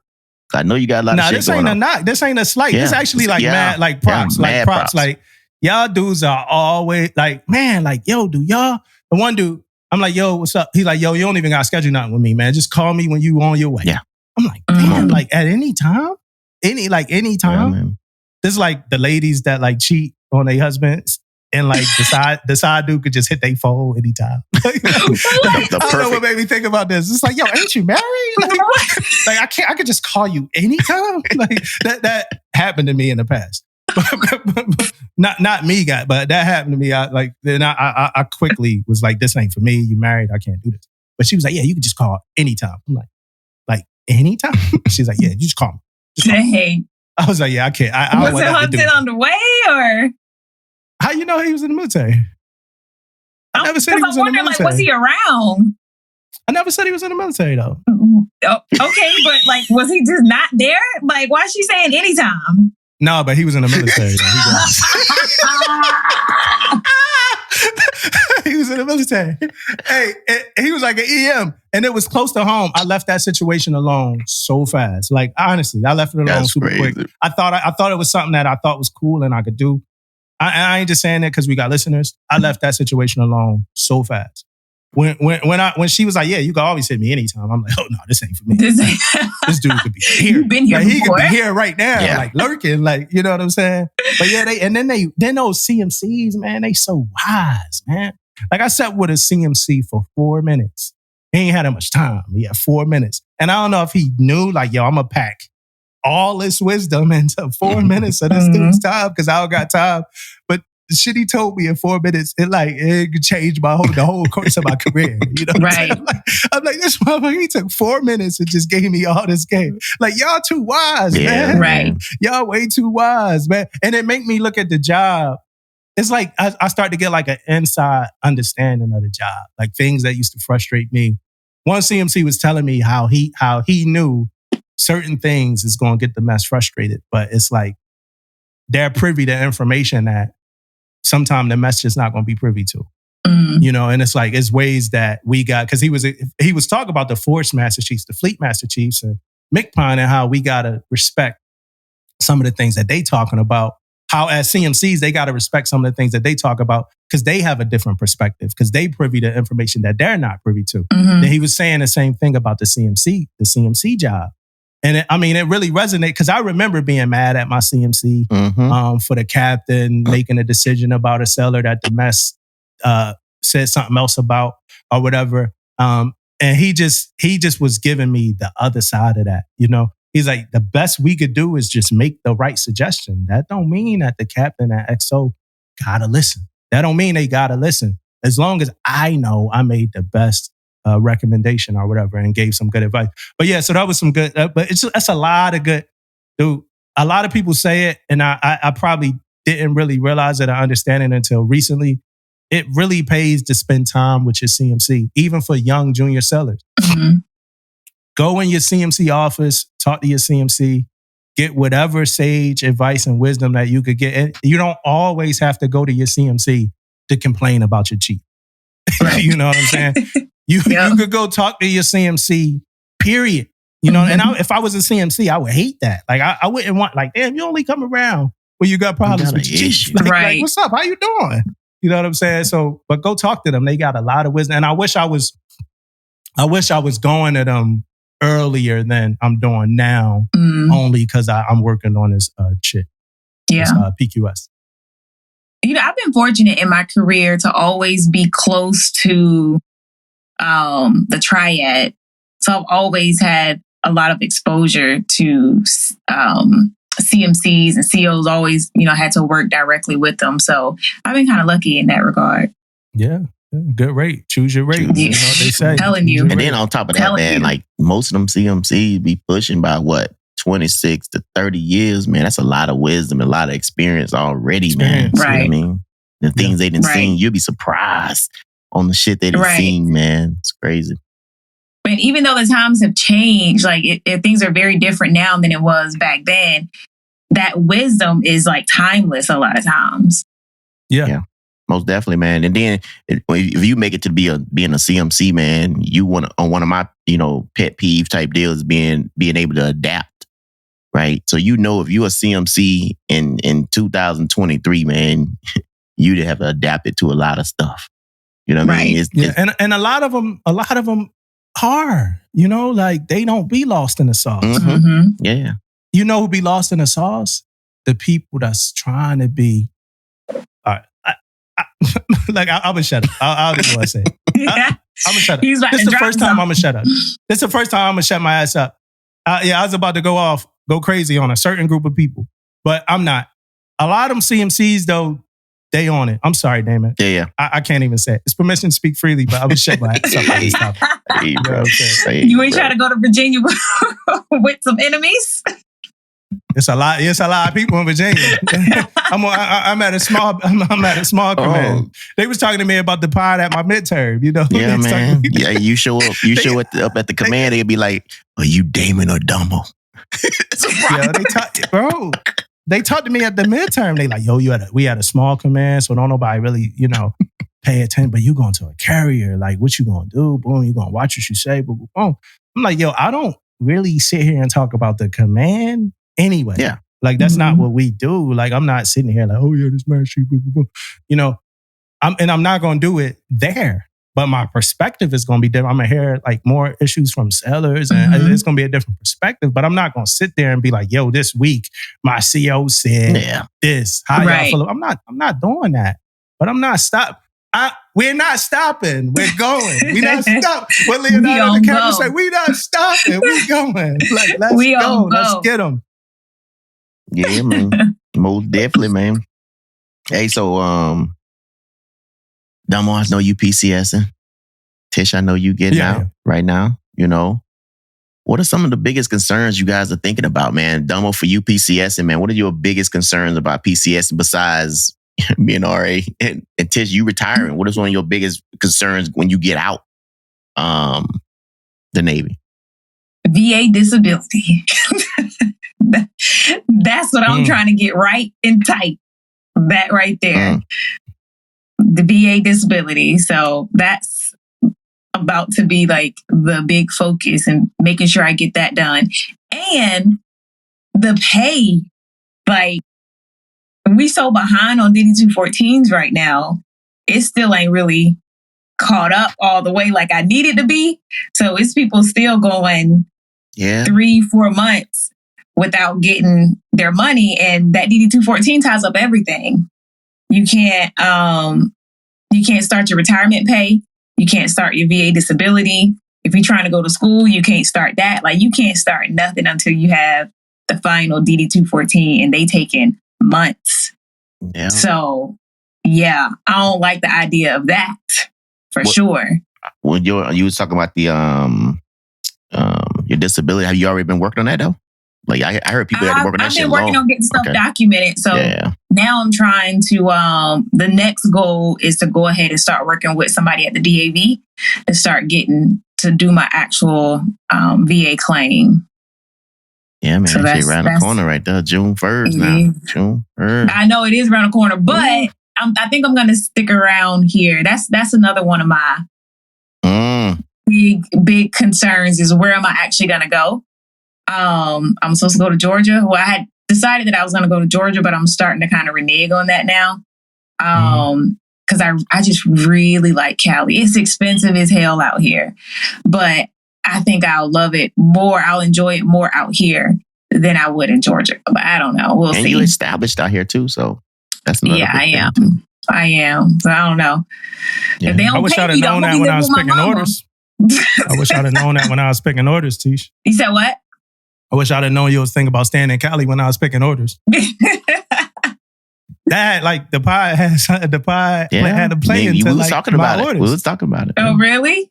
Yeah, because we could have been an in-person podcast if I was in Cali. But I was like, well, if she going to Georgia anyway, then we're not going to be in person anyway. It's going to be weird. So that actually played a part into like... Well, I don't know what I'm going to do. I actually plan on looking at being bi-coastal. If I can find a good telework job, then I'm going to be bi-coastal because I do want to do real estate, and that's going to be back in Georgia because the real estate out here is a bit much. You're talking about paying $1 million for a shack. So I'll probably be a little bit on both coasts though. Yeah. I was actually looking at jobs in VA too. Come through. I was looking at VA. I'm keeping my options open. There you go. Yeah, nothing like options. Nothing like options. Right? I need somewhere to. I'm following the money. I need a place to stay. I know you be having Airbnbs. I need somewhere to live. I'm gonna be homeless. Or I'm gonna even be an RA. Or I will be homeless. If I can't get this essay done. I do want to say something about the VA. You was talking about the VA before. I got so many I can't get into all my concerns, so I'm gonna probably do like top 2. But the VA, I got some inside information from somebody that knows somebody that knows somebody that knows somebody about something somebody that worked at the VA said, right? And this is what they said. Hold on. Right? Is this something that we need to share with everybody or just me? No, this for everybody, and this ain't good. Oh. Somebody from the VA compared us, military vets, to people on welfare, right? First off, I'm not even gonna knock people on welfare, but like those two things don't even compare. No, they not the same.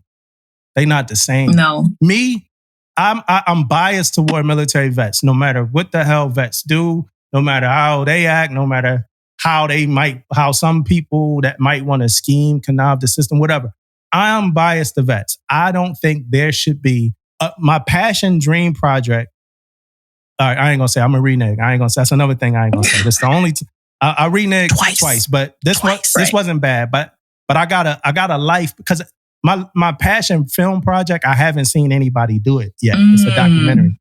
It's a documentary. I haven't seen anybody do it, so I don't want to say it and then the idea get out there and somebody do it. But what I want to say is this: I have a soft spot in my heart for military vets.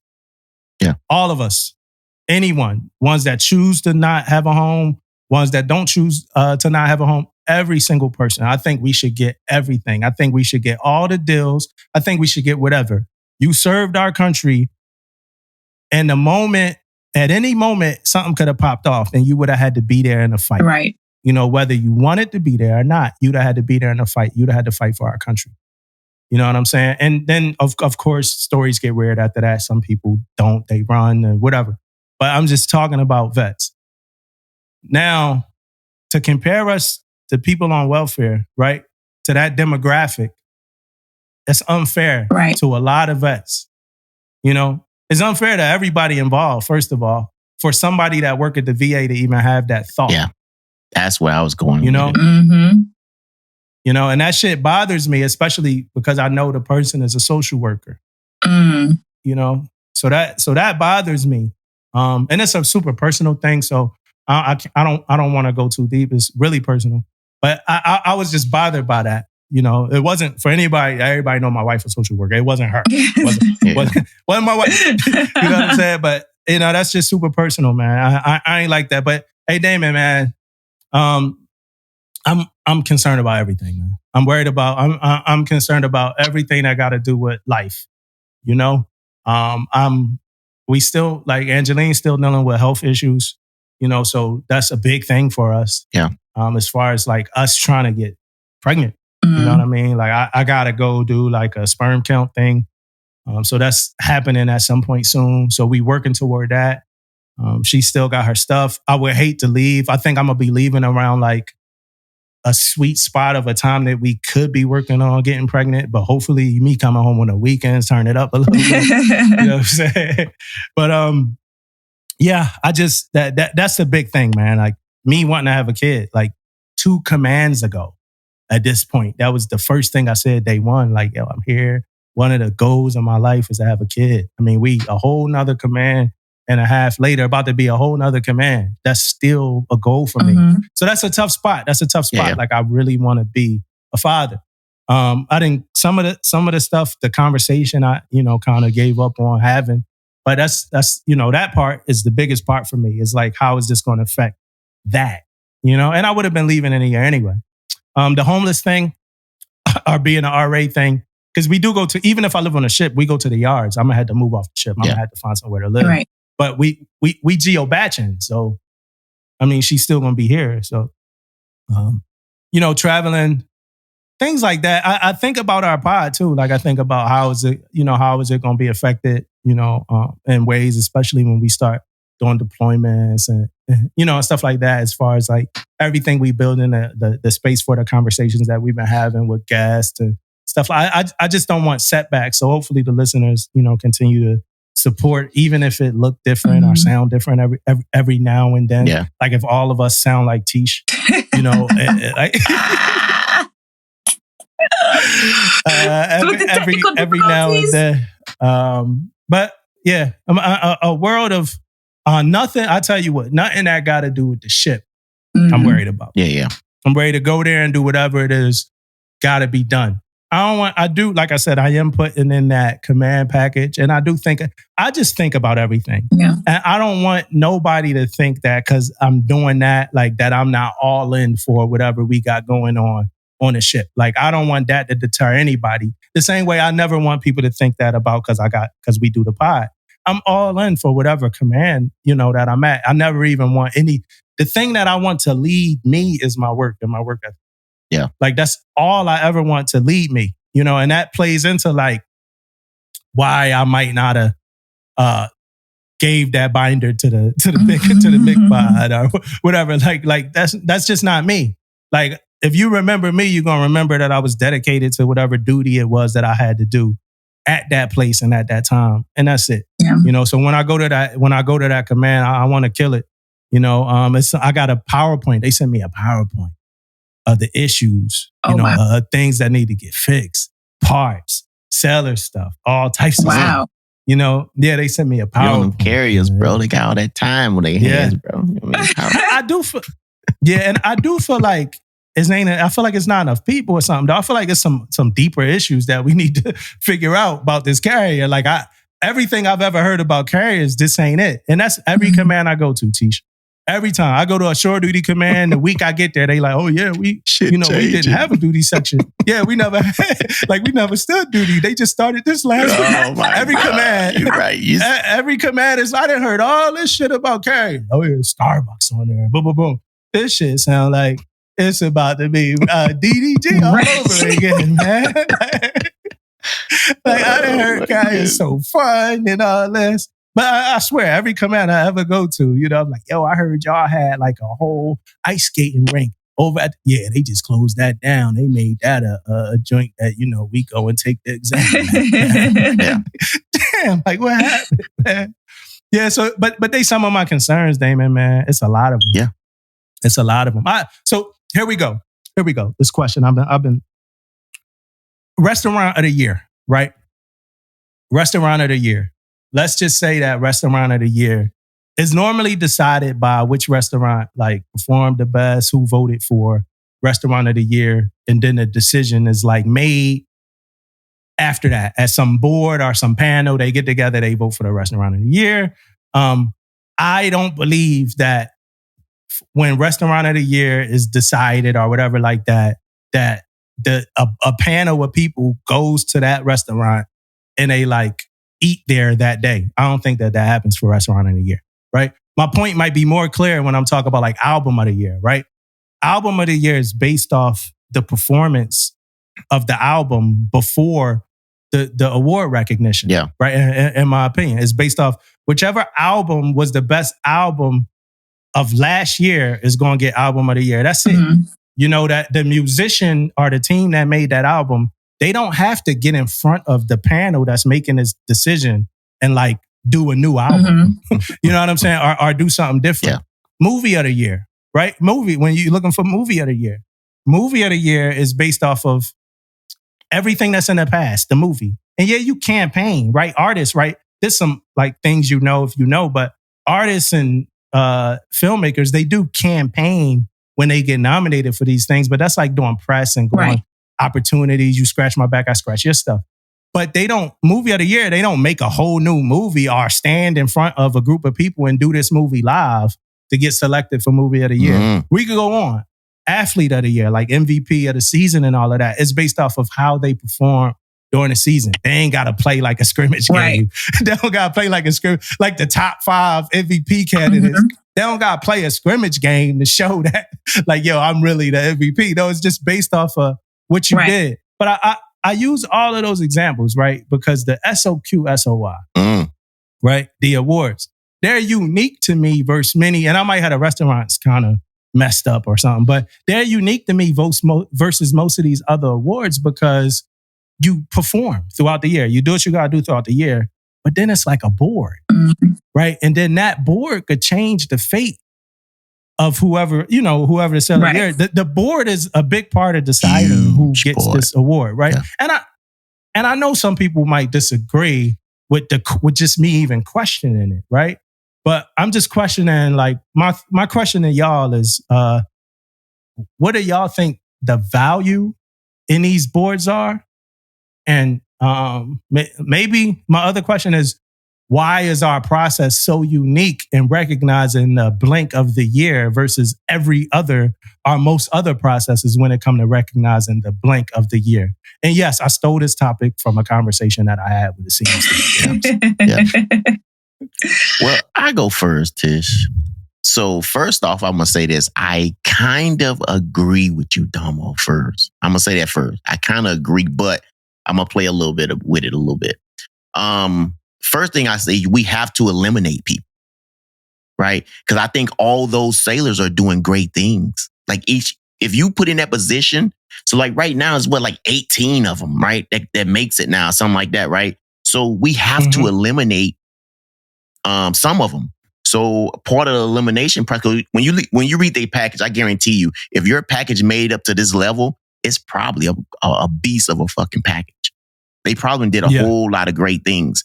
But now we got to eliminate these sailors. So I think that board process will help with that.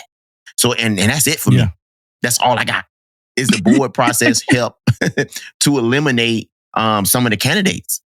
Right. But I'm with you with everything else you said before that. I'm with you. Like, it's different. You know what I mean? When it comes to selecting people. But I think that's part of it, bro. I think it's an elimination process. I don't know. I would say the only two values I would say, one, seeing them in uniform, seeing them, their military bearing and stuff like that. Two would be articulation, like how they answer questions. But does that really make uniform? Yeah, you want to make sure they look good. You want to make sure that they have military bearing, but their articulation, like, okay, they can answer a question about some random current event or who's whatever. I think I've seen boards where you have really good sailors and they get up there and they bomb the board because they're nervous or whatever. Like, they are still great and they probably should have still won. I feel they probably should have still won if their package speak for themselves. So yeah, I'm with you on that. Like, I think really that it should go off of the package alone. But even at the same thing, Tish, whatever, all the things you just said, it still boils down to eliminate them. If they walk in there with their uniform on, we are eliminating them. You know what I mean? We are looking at something to eliminate a candidate. You know what I mean? So I think that whole thing, going there, answering the questions, standing in front of people, whatever the case may be, it's all about trying to find the best candidate. And you have to eliminate them some type of way. So is that like the board members like looking for an easy way out then? Could be. I mean, I ain't saying an easy. I ain't saying an easy way because Tish brought up the fact that when she went to a board, but those boards are at your command a lot of the times. So we talking about at a level that is like, it's like picking, like it's like, you know what I mean? It's hard. Picking from a whole fleet. Of great sailors. I'm only talking about the command joint though. I ain't talking about the big one. The big one I could kind of see. The big one. Okay. The big deal one, like when they leave your command, I ain't never even seen your face before. Okay, like, now I'm trying. I could kind of. I could kind of get that, but just the command awards, like. Because even the uniform, though, it's like, for me, it's like, damn, like, are we really nominating that a seller that's like exactly? Like we got questions about, like. But you have some people that will just put people up just because, though. Hey, for seller of the year. It's not for seller of the year. Hey, I'm backing you down. Now I have no issues now. You're right. I mean, I don't see the value out of the board process at my command. If you got a good package and everything written up, I don't see it, because what it's doing is like goes back to what Tish said. What it's doing now is everybody ain't gonna be able to answer that question. You taking points. Everybody may not be able to. Now the uniform thing is a whole different ball game because the uniform should be squared away. You know what I mean? But it's things that we do inside that board that you can take points away from. But when you read that package, like when I read off, so I got 5 packages. I'm reading all 5 of them. I know who's the best sailor when I read all those 5 packages at the command. But they can make it in that board. Yeah. They might get in that board and say that board worth, say, 25 I was about points. to say it's usually 25 points. Like 20 say it's worth 25 points. Now, if they don't do this or do that, and then the other sailor, it can say that you can go from number 5 to number 1. You know what I'm saying? You can go number 5 to number 1. So I don't know, man. I mean, and sometimes the package is as good as the holder. It's as good as the chief that wrote it. Well, you know what I'm saying? Yeah, the package and I've read packages of sellers who I felt like, yo, this seller deserves better. Like I read packages like, yo, you deserve it better. Like you deserve a chief that cared a little bit more about this thing, right? And if you know you're not the best at writing packages, hit up your senior chief homie, your other chief friend, like somebody to help you with that. Because it's not a pride thing. It's not a pride thing. It's about a sailor thing. Yeah. And you know your sailor. You know your sailor didn't put that work in. You know your sailor didn't put that work in, man. And you're right, Dumbo. Like I think we had this conversation before about about packages and how we trying to put our best foot forward on these packages because the command knows. Like you can go in the chief mess. You can go somewhere. You be like, well, I know freaking N1 got this. And then when you start reading that package, you're like, oh, right. They can't win with this. Like, you know what I mean? I know they did this and it's not in the package. Yeah. I'm using N1 as an example. That's not. I'm going to use that as an example. Yeah. And I never wrote a package by myself. I never did. I don't hold stuff to myself like that. Like it could be, I be thinking sometimes people be scared. Right. Like you hold something to yourself, you don't want to get critiqued. You don't want nobody to find mistakes. It's like I never did anything on my own like that. Bro, and I have zero, to everybody out there, I got zero problems with sending my stuff to somebody else. Right. I don't have that type of pride, man. I know I'm not the best writer in the world. I already got Grammarly. You know what I mean? You know what I mean? I know I'm not. The only thing I'm trying to worry about is make sure it's spelled correctly. You know what I mean? I'm going to send it to somebody else. Let them read it. Let them play with it or whatever they want to do. You know what I mean? But I don't have that type of pride no more, man. I never had it. You know what I mean? I'm okay with help. And I'm okay with helping people. You know what I mean? So, suck it up, man. Suck your pride up. And it's for the sailors, man. Right. Yeah, this Master Chief just told me the other day, like, hey, you selling yourself short. He's getting my ass about my award write-up. First of all, I only wrote myself up for a comm, so I don't know why y'all want me to have a SOA anyway. They try to sneak an MSM like Drake. I only wrote myself up for a comm, man. Y'all try to get me to get an MSM. I wrote myself up, but he like, yo, don't sell yourself short. Damo, nothing you had on there was regional. None of that. Yeah. This is one of my mentors too. But I listened to him. And I took it in. On that award, though, you got to do that write-up on that comm. You ain't got to do that write-up no more. You know what I mean? On that 16. Yeah, that's what I'm saying. Yeah. That's what I'm saying. I only wrote myself up for a comm. I didn't need the SOA. Yeah. You know what I'm saying? But it is what it is. But what about quals, right? And I hate to drag this along, but what about quals? Is it a double standard when it comes to qualifications? In the LM world, do you ever deal with double standards when it comes to quals? What do you mean? And I could... Like rank? If we need people, no. Okay. If we need people, they go be qualified. Ooh, boy. If we need people, they gonna be qualified. Oh, you mean like they don't meet the standard, but they just qualify them just so they have an extra person? We need people. Yeah, we need people. We need more people to watch this. Dumbo going in today, boy. Dumbo ain't messing around, man. He's shots fired. You know what? Like being in the position that I'm in and like seeing the casualty reports and the investigations that happen, I think that's a part of the problem. People who are qualified but shouldn't be qualified.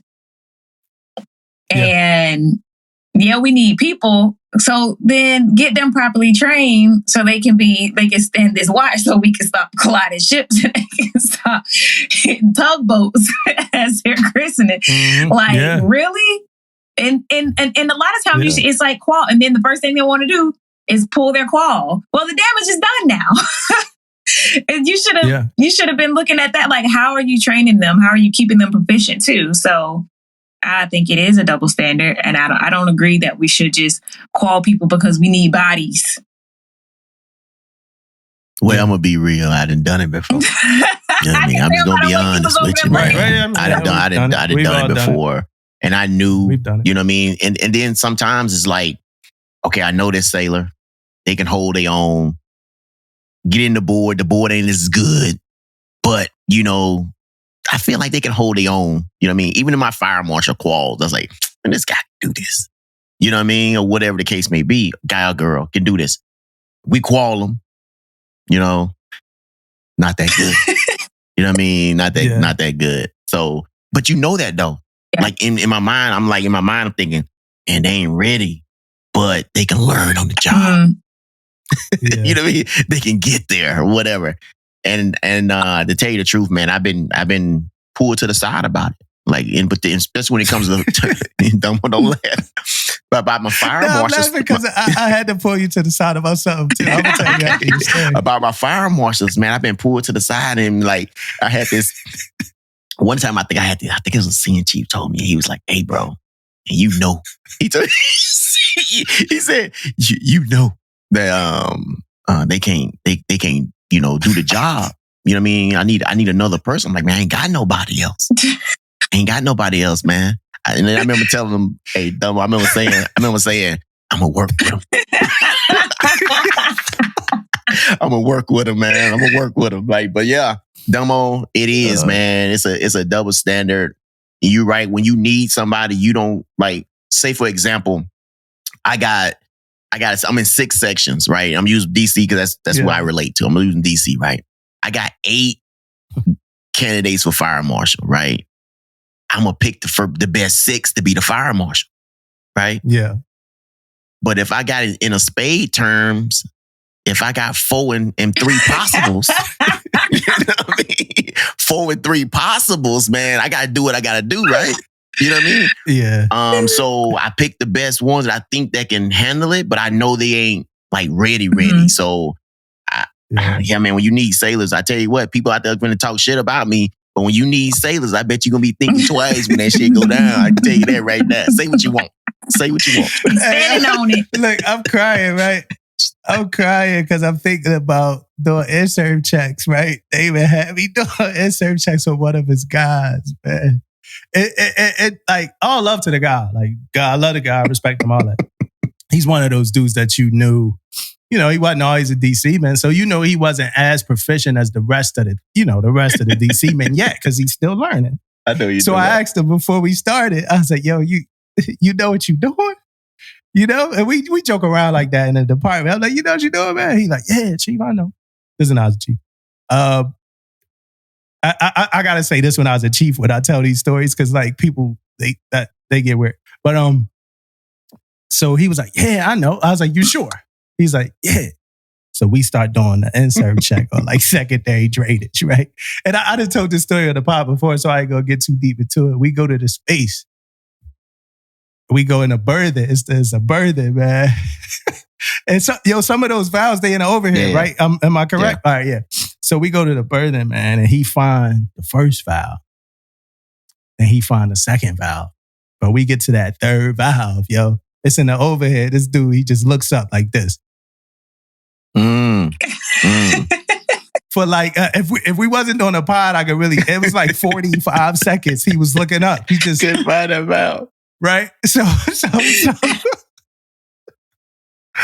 I found it, right? I wound up finding it. So now we on valve number 4.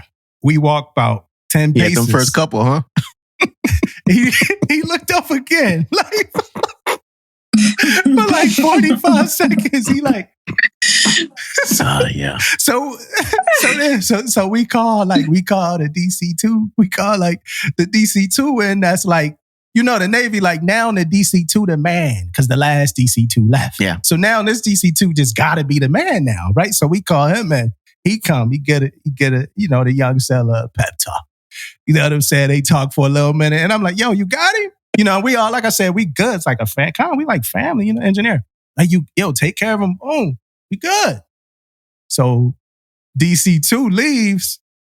We on the 5th valve.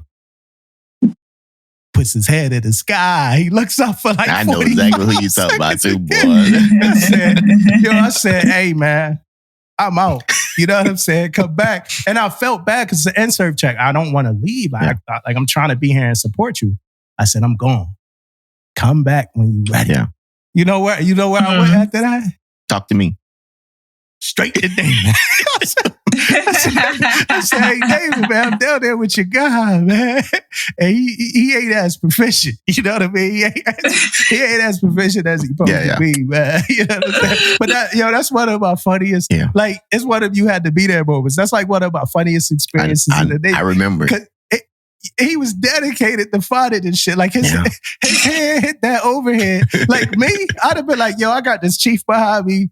If I got to lift my head into this overhead one more time, I would just, every single new valve, he was ready again. Like head right back in the overhead. That shit was hilarious, yo. We had to talk to him. Like it was like a whole lot. Like, we had him outside the bertha, like talking to him, like, yo, you sure? Calm down. It's gonna be easy. It's gonna be quick. Like it was a bad situation, man. You remember that one? Yeah, I remember, man. And then I also want to add to this, man. I want to make sure that the listeners know. Are anybody surprised when Dumbo got done, he went to find me? Anybody surprised by that? I'm not surprised. Right to David. I will write to David. But hey, I tell you, though, man. It was love, though. It was love. It wasn't like I was like, yo, damn it, fucking sound. It was like, yo, I was like, yo, and man, we have fun like that on the ship, man. That was a good thing about it, man. Like if Dumbo has something, I can see it from a distance. If Dumbo guy is doing something, I think I'm going to find Dumbo. Like, I can't wait. I can't wait to find him. Because you guys, I'm here to tell you, man, our khaki quarters, man, I have to try to get Dumbo any way I can, man, because he be getting us in them quarters, man. He be getting us in khaki calls, boy. Hey, if we had a hidden camera, like, people think the pod be entertainment. Entertainment. If we had a hidden camera, bro, and y'all saw the khaki quarters, the moment somebody say something that got me blown, man, I'm just blown. Yeah, man. Like my whole face, I'm like, just having a whole. Hey, Tish, let me tell you what had us blown. They say, hey, so Chang put out and I know we kind of off topic a little bit, but Chang will put out in khaki core, hey, I need you guys to come up with this watch bill or this thing, and have it for tomorrow or whatever. So I come up with me some old Word doc, easy peasy, right? And Dumbo then came in that thing color-coded, labeled out. I'm talking about in a notebook and paged out, all type of shit. And I'm just looking at him. And then the chain come in and said, well, you guys need to do it like EMCs. I'm like, what the fuck is that? He always get us like that every time, man. Yeah. Every time. I'm more so, remember, like we used to do it in CCS while it was watch standards. Mm-hmm. And like, that's the worst. Now, you tell the watch standards to leave, but sometimes things like people like pop their head in or they can hear from the log room. But sometimes it'd be moments where like you react. Yeah. And I'll always react. Like all the time. Like I never not react. Yeah. Because number one is I want excellence. Like even with the big Navy, the whole thing, right? I want excellence. Like my nose is wet and running. I'm crazy over here. I need tissue. But I want excellence or whatever. That's what I want. And if we not having it, like I'm issuing whatever I need to issue at the moment, right there on the spot. So we used to be crazy. Listeners, we're pausing for 1 second because I ain't even gonna do that to the viewers. I need a tissue. Yeah, go ahead, bro. I ain't even gonna do that to the viewers. Thank you. I had to go ahead and take care of that one. But appreciate the listeners and the viewers for your patience. We are back. Yeah, man. So hey, I want to get into this. Like I was thinking about this the other day about like me and what did I miss the mark on? You know what I mean? At my last command course being sea duty. And I was like, man, what did I miss the mark on? So we can get on here and we can talk about some stuff that our command we thought we missed the mark on. When I say missed the mark, I mean like we didn't get a chance to do it how we wanted to do it. You know what I mean? Especially when we first, I ain't want to be goat fishing. You know what I mean? So, when you first get to the command, you want to do all these crazy things or whatever in your division and do all this stuff. Then you end up, you can't do it. And one of my biggest things was training, right? And I just feel like I missed the mark. And I'm a big advocate of saying the words that we ain't training like we should be on the ships. I'm big on that. Saying we don't have the time. We don't have this. So when I first came to the ship, not goat fishing, going out there and telling people, but my whole mindset was, hey, I'm going to, train because I feel like we was missing the mark on it. Got out there. Shit. That schedule was crazy. And I found myself doing most of my training, doing maintenance checks.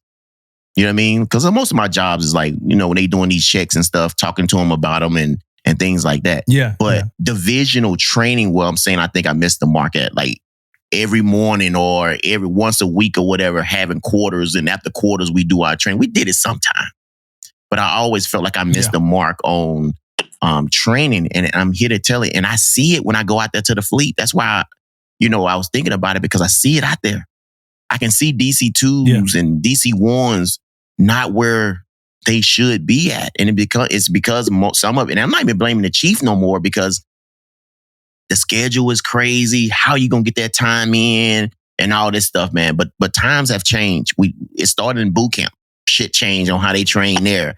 Now when they get to the fleet, so much shit going on. So things are changing on how we do it. But the requirements ain't changed though. You still got to have a certain number of trainings every week, or, quarterly, or whatever the case may be. That's not changing as much, but it's hard to get quality in there. You know what I mean? It's hard to get that quality training that you need in. So I think that's one of my biggest thing that I think I missed the mark at, is on training.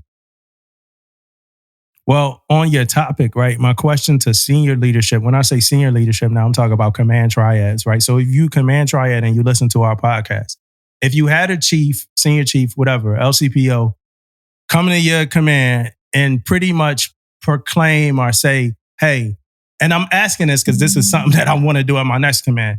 Hey, can I have this protected time slot at this time, maybe twice a week, maybe once a week, for my division to do training? I don't care. Absent of a casualty, I want this time for my division to do training. Would you honor that? If it would come with contingencies, what would those contingencies be? So if you senior leadership and you got thoughts on that, please get back with us. We hope you do. Y'all never do. Demo, can I, real quick, I want to jump on that. I was on a carrier before, and I want you to know, man, you going to be able to control a lot more than you can on a DDG. So I think you'll be able, when you ask that question, I think you'll be able to get a good response from it. You should anyway. It's a little bit different. So I think you'll be okay. On a carrier. On my carrier. But for the masses, right? For the DDG chiefs and all of that, like if a chief came and was like, hey, this is what I want to do.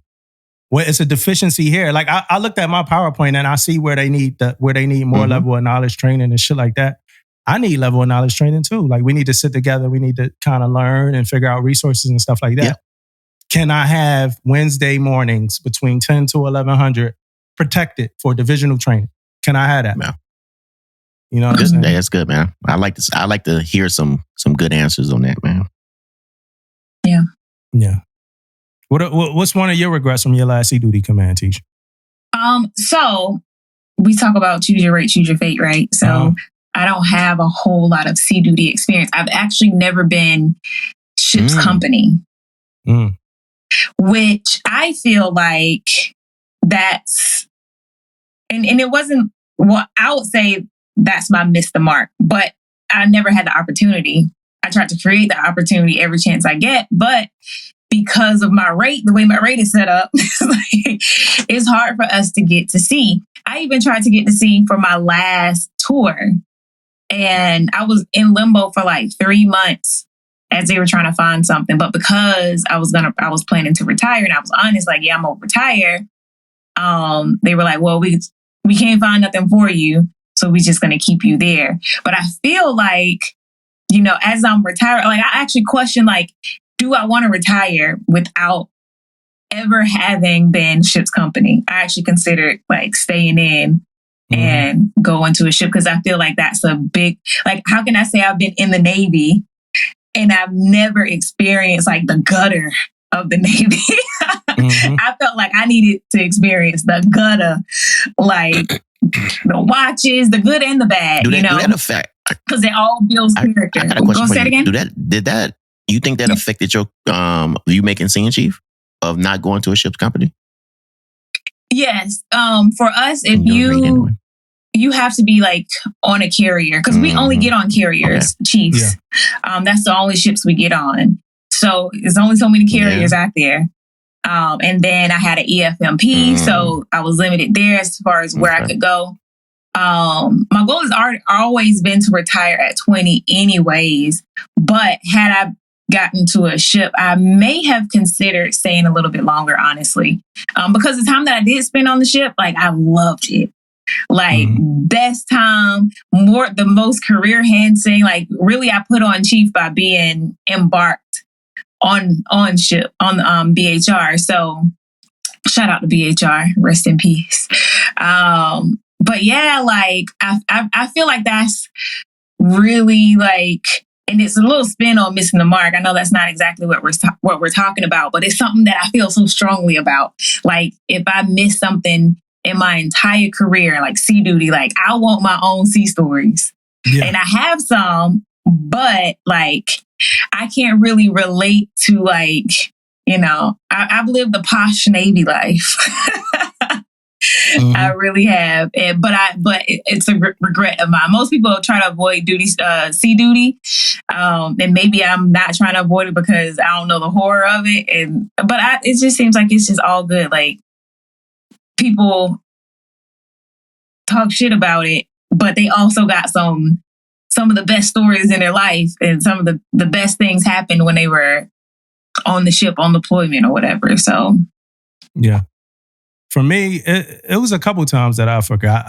I forgot that I was a chief. You know, I am. You know, I grew up in the Navy where, like, we have fun, we have a good time, we laugh, we joke, we talk about things on a smoke deck, whatever. I never smoke, but you know, I go out, I joke, I laugh, and there's been a couple times in conversations that I said something that as a chief I probably shouldn't have said. In conversations with sailors. And I mean, and I learned from them, and I was told about them. You know what I mean? Either whether it be from chiefs or from the junior sailors. I'll get into more of those stories at future times, because that's not like my biggest regret, or the biggest thing that I wish I could have done. But that's one of the things that I know for sure. Like, I just, you know, I forgot, like, yo, these people are not on, like, I can't, and it's crazy because it's almost like sometimes it could be like double standard-ish. And that's for lack of a better word.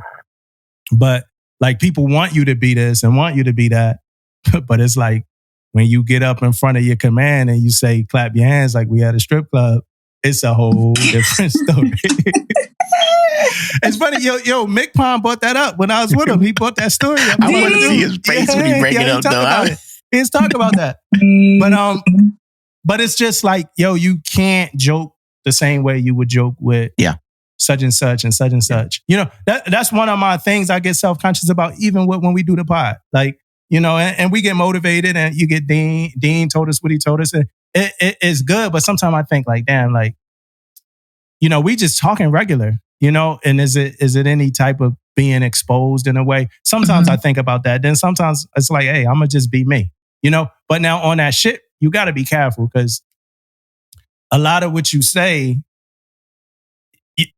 like, in the time, like I said, you only as good, like when we was talking about the dude, you only as good until you're not, you know what I mean? So you could say something and somebody could be okay with it, and then a little bit later down the line, you could say something they don't like, and then they gonna remember the other thing you said, right? And I'm not talking about nothing egregious. I'm not talking about sexual harassment, nothing like that. It's just been times that I got too loose with my vibes with young sailors that I shouldn't have, right? A few times.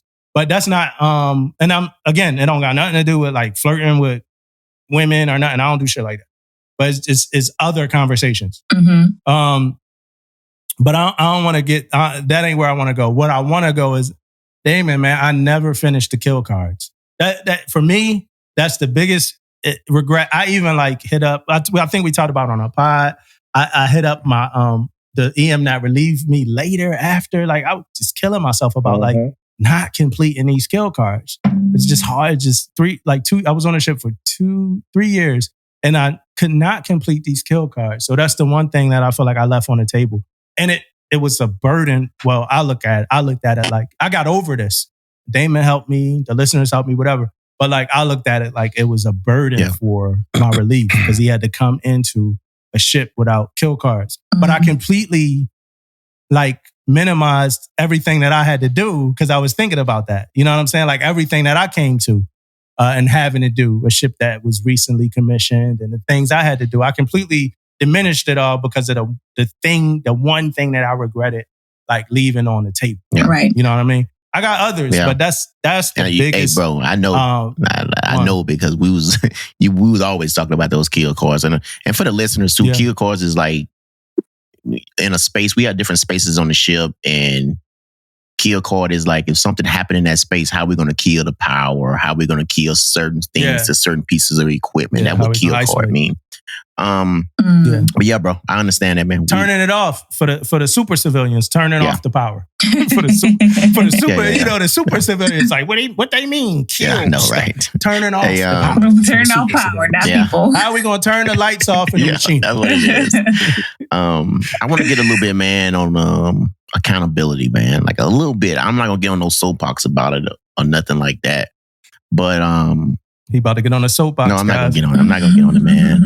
He about to get on the soapbox. But when I think about, man, when sailors get in trouble for certain things, and I'm like, man, they don't have a first class or they don't have a chief. We're going to hold these sailors accountable for something they just don't know. You know, like I understand PMS because you got a card you can follow. I understand things like that. But at a certain level, as a leadership and things like that, you can teach sailors what to do, how to do it, when they should do it, all these little things, right? But I hate the fact that you get in these positions, you hear these conversations about sailors getting in trouble for something they probably just don't have a clue about, right? We have to take that in accountability. We have to think about that also. And it's all depending on what the situation is. It depends on the sailor. It depends on all this. And I know this, right? But at the same time, man, like, we need to think about that when we having these sailors up in front of us and we talking to them and we asking them questions about this and that. Ask the right questions, right? Ask the right questions, because if you don't ask the right questions, the sailor might not know. You know what I mean? He may have broke $500,000 piece of equipment, but guess what? He may not knew what the hell he was doing. You know what I mean? Like he may have just didn't have the proper training, or he didn't have the proper this and that. He didn't have the leadership. He didn't have all these things. But I understand the consequences. You know what I mean? We always talking about mission equipment and all that stuff. I understand it all. But at the same time, man, it's hard to hold somebody accountable when they just don't know. You know what I mean? What you guys' thoughts on that? You know how like people talk about like shit rolls downhill? And I think in a lot of some of those situations, the shit rolls down too far. And like you said, it rolls down to that sailor that really didn't know what they were doing. So you got to back it up a little bit. But you can't hold somebody accountable for something that they did not know. Technically, according to the UCMJ, depending on what it is, like you have to prove that they should have known that either through a PQS qualification or something like that, in order for them to be charged. Now, I know a lot of these commands don't have legalmen, and especially ships don't have legalmen, so they just be out here charging people with stuff that they shouldn't be charging them with. And that's why we need LNs on more ships, so they don't have to be fighting to get sea duty. But I mean, yeah, it happens. It happens. And at our level, when it comes to our level at the ISIC, if we see something like that where they're not giving proper guidance and training to the sailors, we'll kick it back quick. I actually just kicked the package back probably about a month or two ago. They tried to DFC, detach for cause. It was a first class. They tried to get rid of him, but they hadn't properly trained, given him proper guidance so that he can get back on the right track. And so I was like, no, it ain't happening. And I kicked it right back to the ship, and they were mad. They still mad to this day, and I don't care. Because that's just not fair to the sailor. Like if you're going to pretty much fire them from their job and kick them off the ship, but you haven't done anything to provide them some type of guidance or rehabilitation and all that stuff, like straight guidance, not like do your job right, but like actually give them actionable goals and a plan to like get them on the right track, then don't come talk to me. Don't send it up because I'm gonna send it back down. Yeah. This whole topic just made me think of something real quick. OpNav, update the UPC training.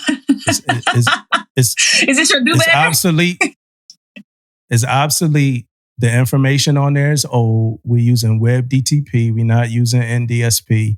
You got UPCs, some of them chiefs, coming off of that training, unprepared to do their job because they still thinking about old, obsolete stuff.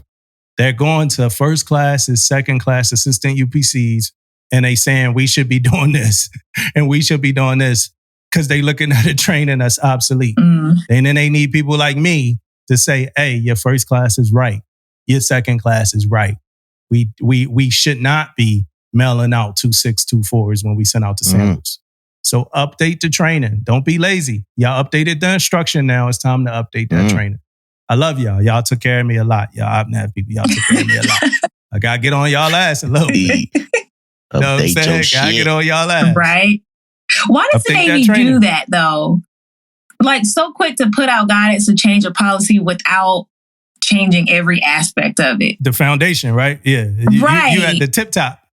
You ain't do nothing to the roots of the foundation. You didn't change the tip top. Send that fresh Nav Avenue now, bro. Send it fresh. Right. Yeah, you didn't painted the house, but the wall's still rotten. You know what I mean? You painted the house. Oh, this look nice. The wall's rotten. That's a real estate agents redoing right there, man. Paint the walls, right, man. Right. Putting lipstick on the pit. They did the same thing with the new prims. Same thing. And especially the one when they got rid of all the failures, but didn't put out guidance. Like there was like so many questions that came up after that, and they had to put out something else. It's like, what? Why are all these smart people in the room not thinking about this stuff? They just quick to get it on the streets. No and they like, y'all figure it out. And then the most thing is we normally want the doers to do shit. Like the ones who like got to do actionable items to do it without like much else. Like even with me and EOSC, they had like, oh yeah, we got the stressometer, this thing. Man, that thing can't even connect to the computers, man. Y'all got the EOSC program at y'all command? Y'all got EOSC at y'all command, Expanded Operational Stress Control? Because it's supposed to be. It's supposed to be. Right. So it's supposed to be inculcated into the culture of the Navy at this point. Right. So, it's all right, so I'm not doing that bad. Inculcated into it's supposed to be a part of our the Navy's culture at this point now. I never heard that. Like, a part of our culture at this point now, EOSC should be. But y'all just made me feel like I'm doing just as bad at my job as every other EOSC lead. So thank you. Appreciate it. No problem, bro. You dumb mom. Thank you, man. What's my one regret leaving this command? EOSC, man. I didn't do as well as I should have done with that collateral. I tried hard, but again, they got the stressometer. You can't even put it on a damn computer. You can't pull up eNavFit on the web browser that we all use. All right. But Damon, for your point, the reason why I went off in this tangent, because I really don't have much for your point. I think y'all hit it all. Yeah. That's my little secret. I had to hit the tangent because I ain't had much. But I think y'all hit it all. It's a slippery slope when it come to that. I think it's a slippery slope when it come to that. I'm kind of on the fence about it, really, when it come to that. I think it is unfair to hold people accountable for things they don't know. I've seen in my career, through my experiences, I've seen people use that as a weapon too many times when they did notice it, when they knew it. So that's my point of view is a little skewed from that. I've seen it firsthand at least 3 times.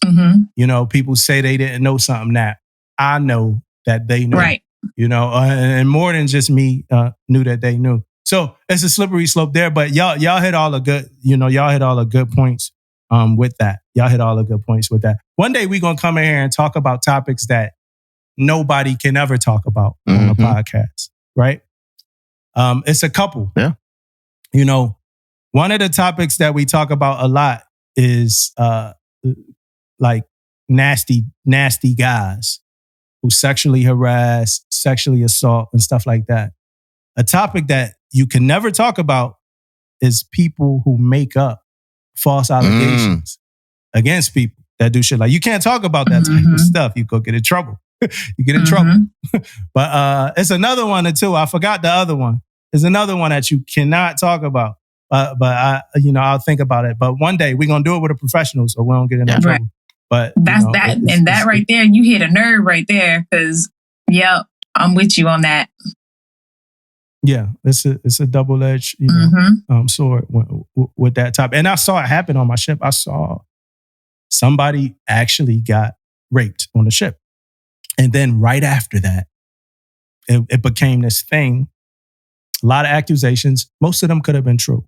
But in this one story scenario, and this wasn't the last ship. I hate when people from the last ship listen. What is he talking about? This wasn't the last ship. This was a different command. You know what I mean? But like, somebody was falsely accused. And his career couldn't have been the same after he was falsely accused.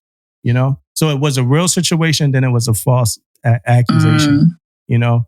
But his career was bad after that. But like I said, it's hard that's a tough topic. It's a tough topic to unpack. I want some professionals around. I don't want to say nothing that's wrong.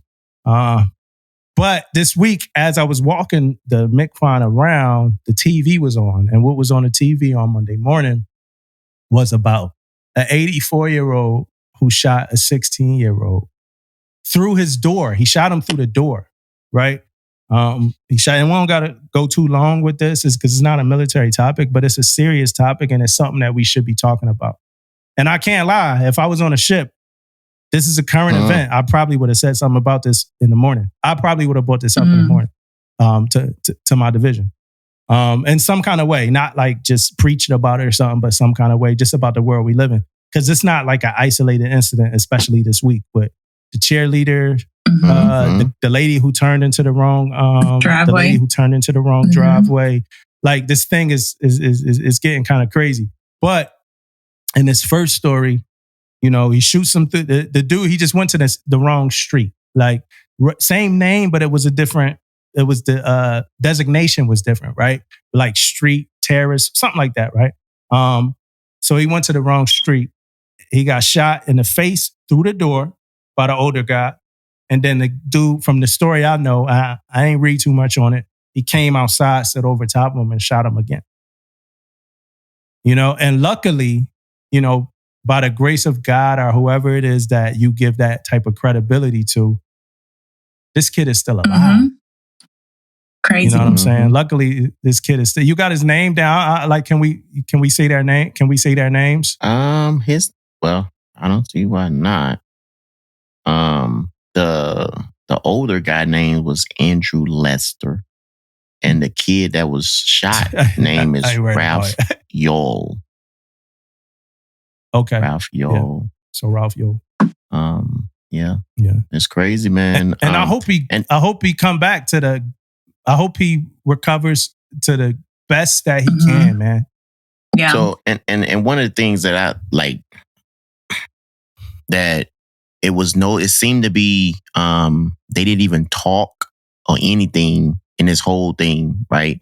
But the older guy said he seen that he was, you know, want to break into the house or whatever. But as the footage and as people talking about it more, they're just talking about the fact that it didn't seem like they even had a conversation. They didn't have anything. It just happened, you know, like he just saw a black dude on the stairs. Yeah. It's crazy. Crazy.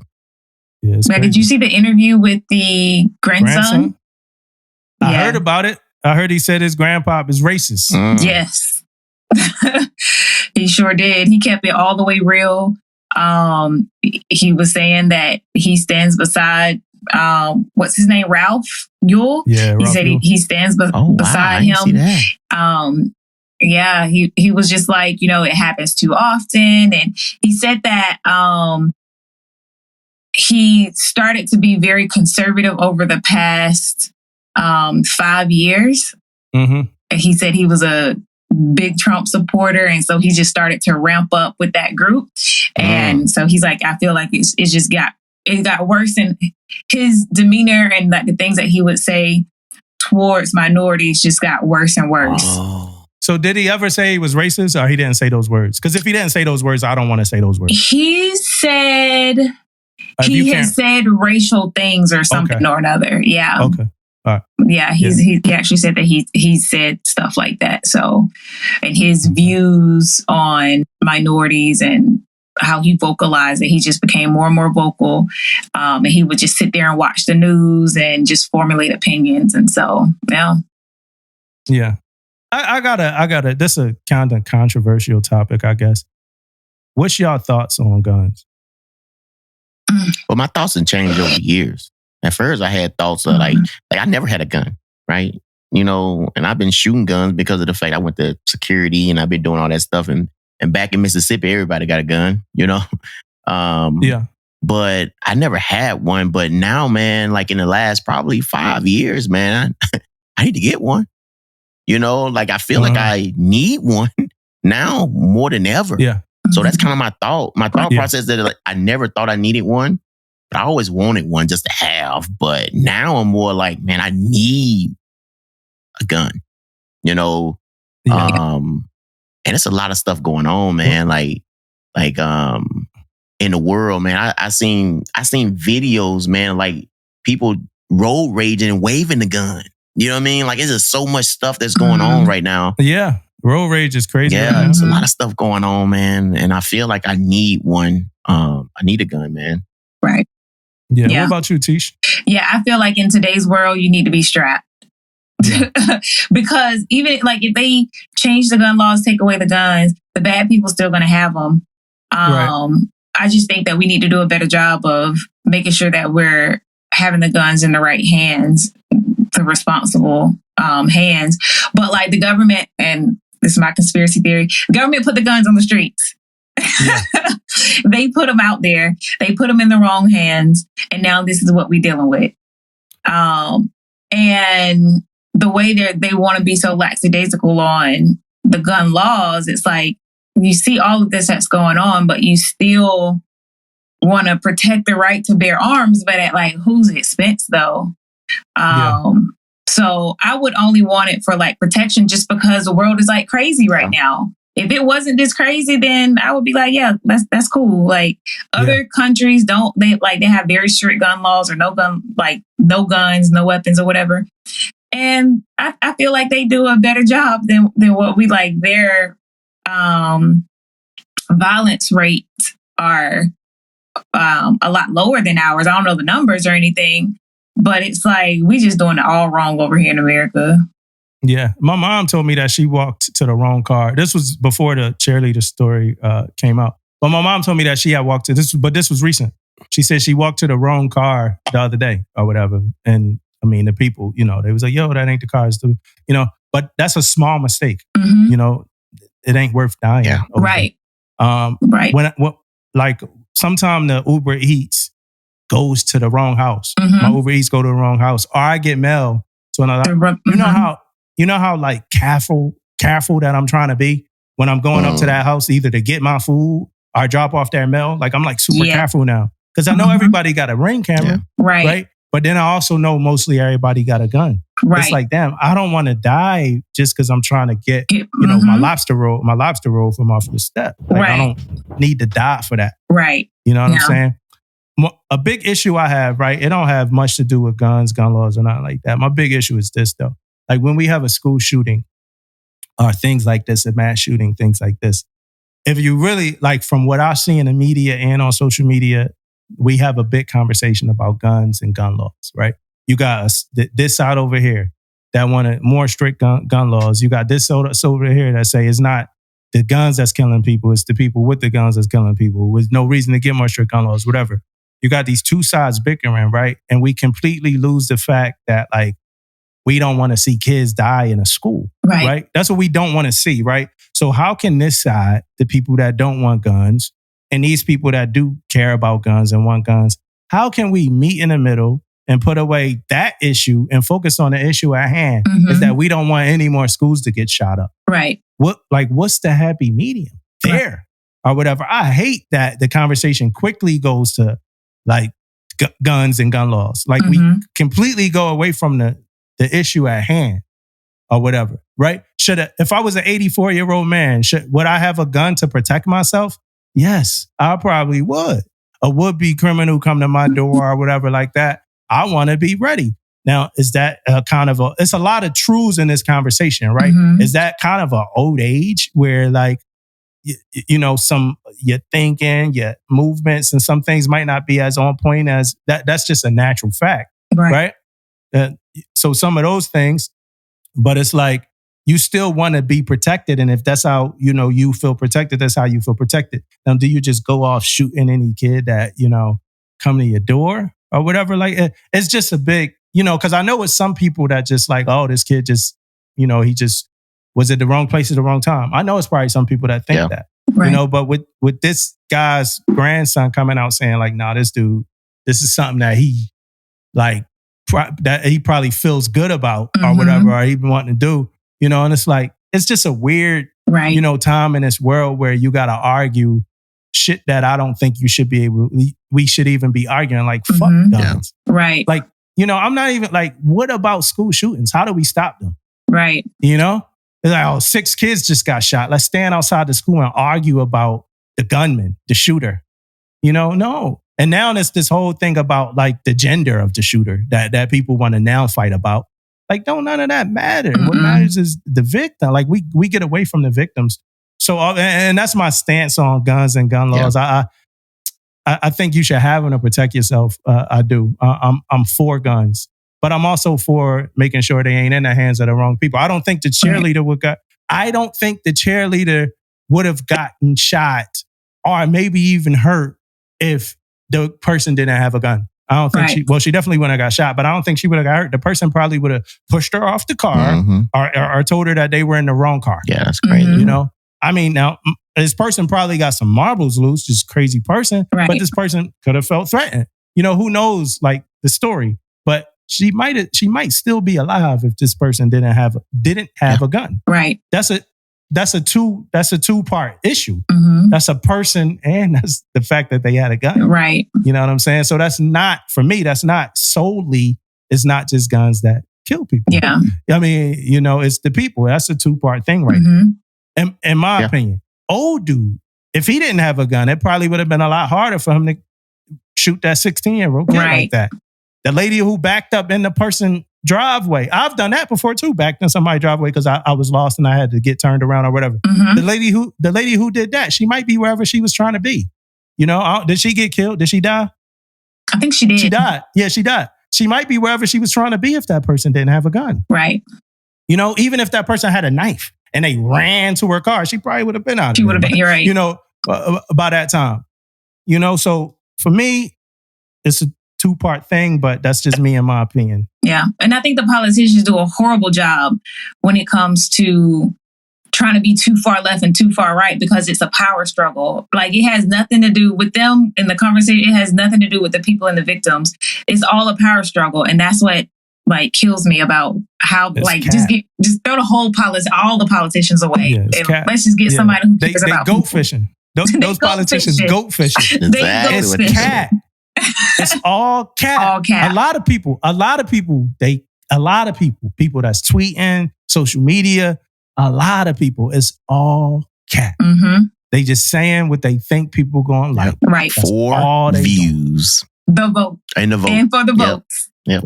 And the votes. And to be popular, to be on the side of popular opinion. Right. That's it. Yep. That's it, yo.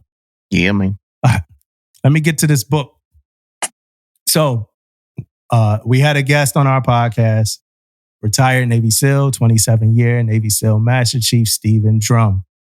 Really good episode with him. He told us he had a book coming out called Life on an X.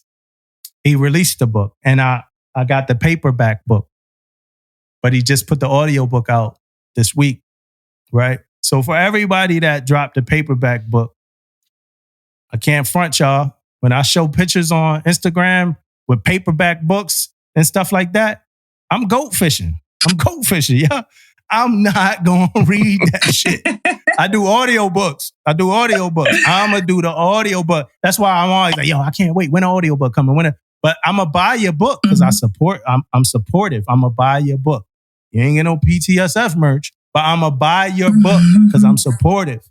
You know what I'm saying? And some people did. Some people did. So I can't everybody. But I'm gonna get your book.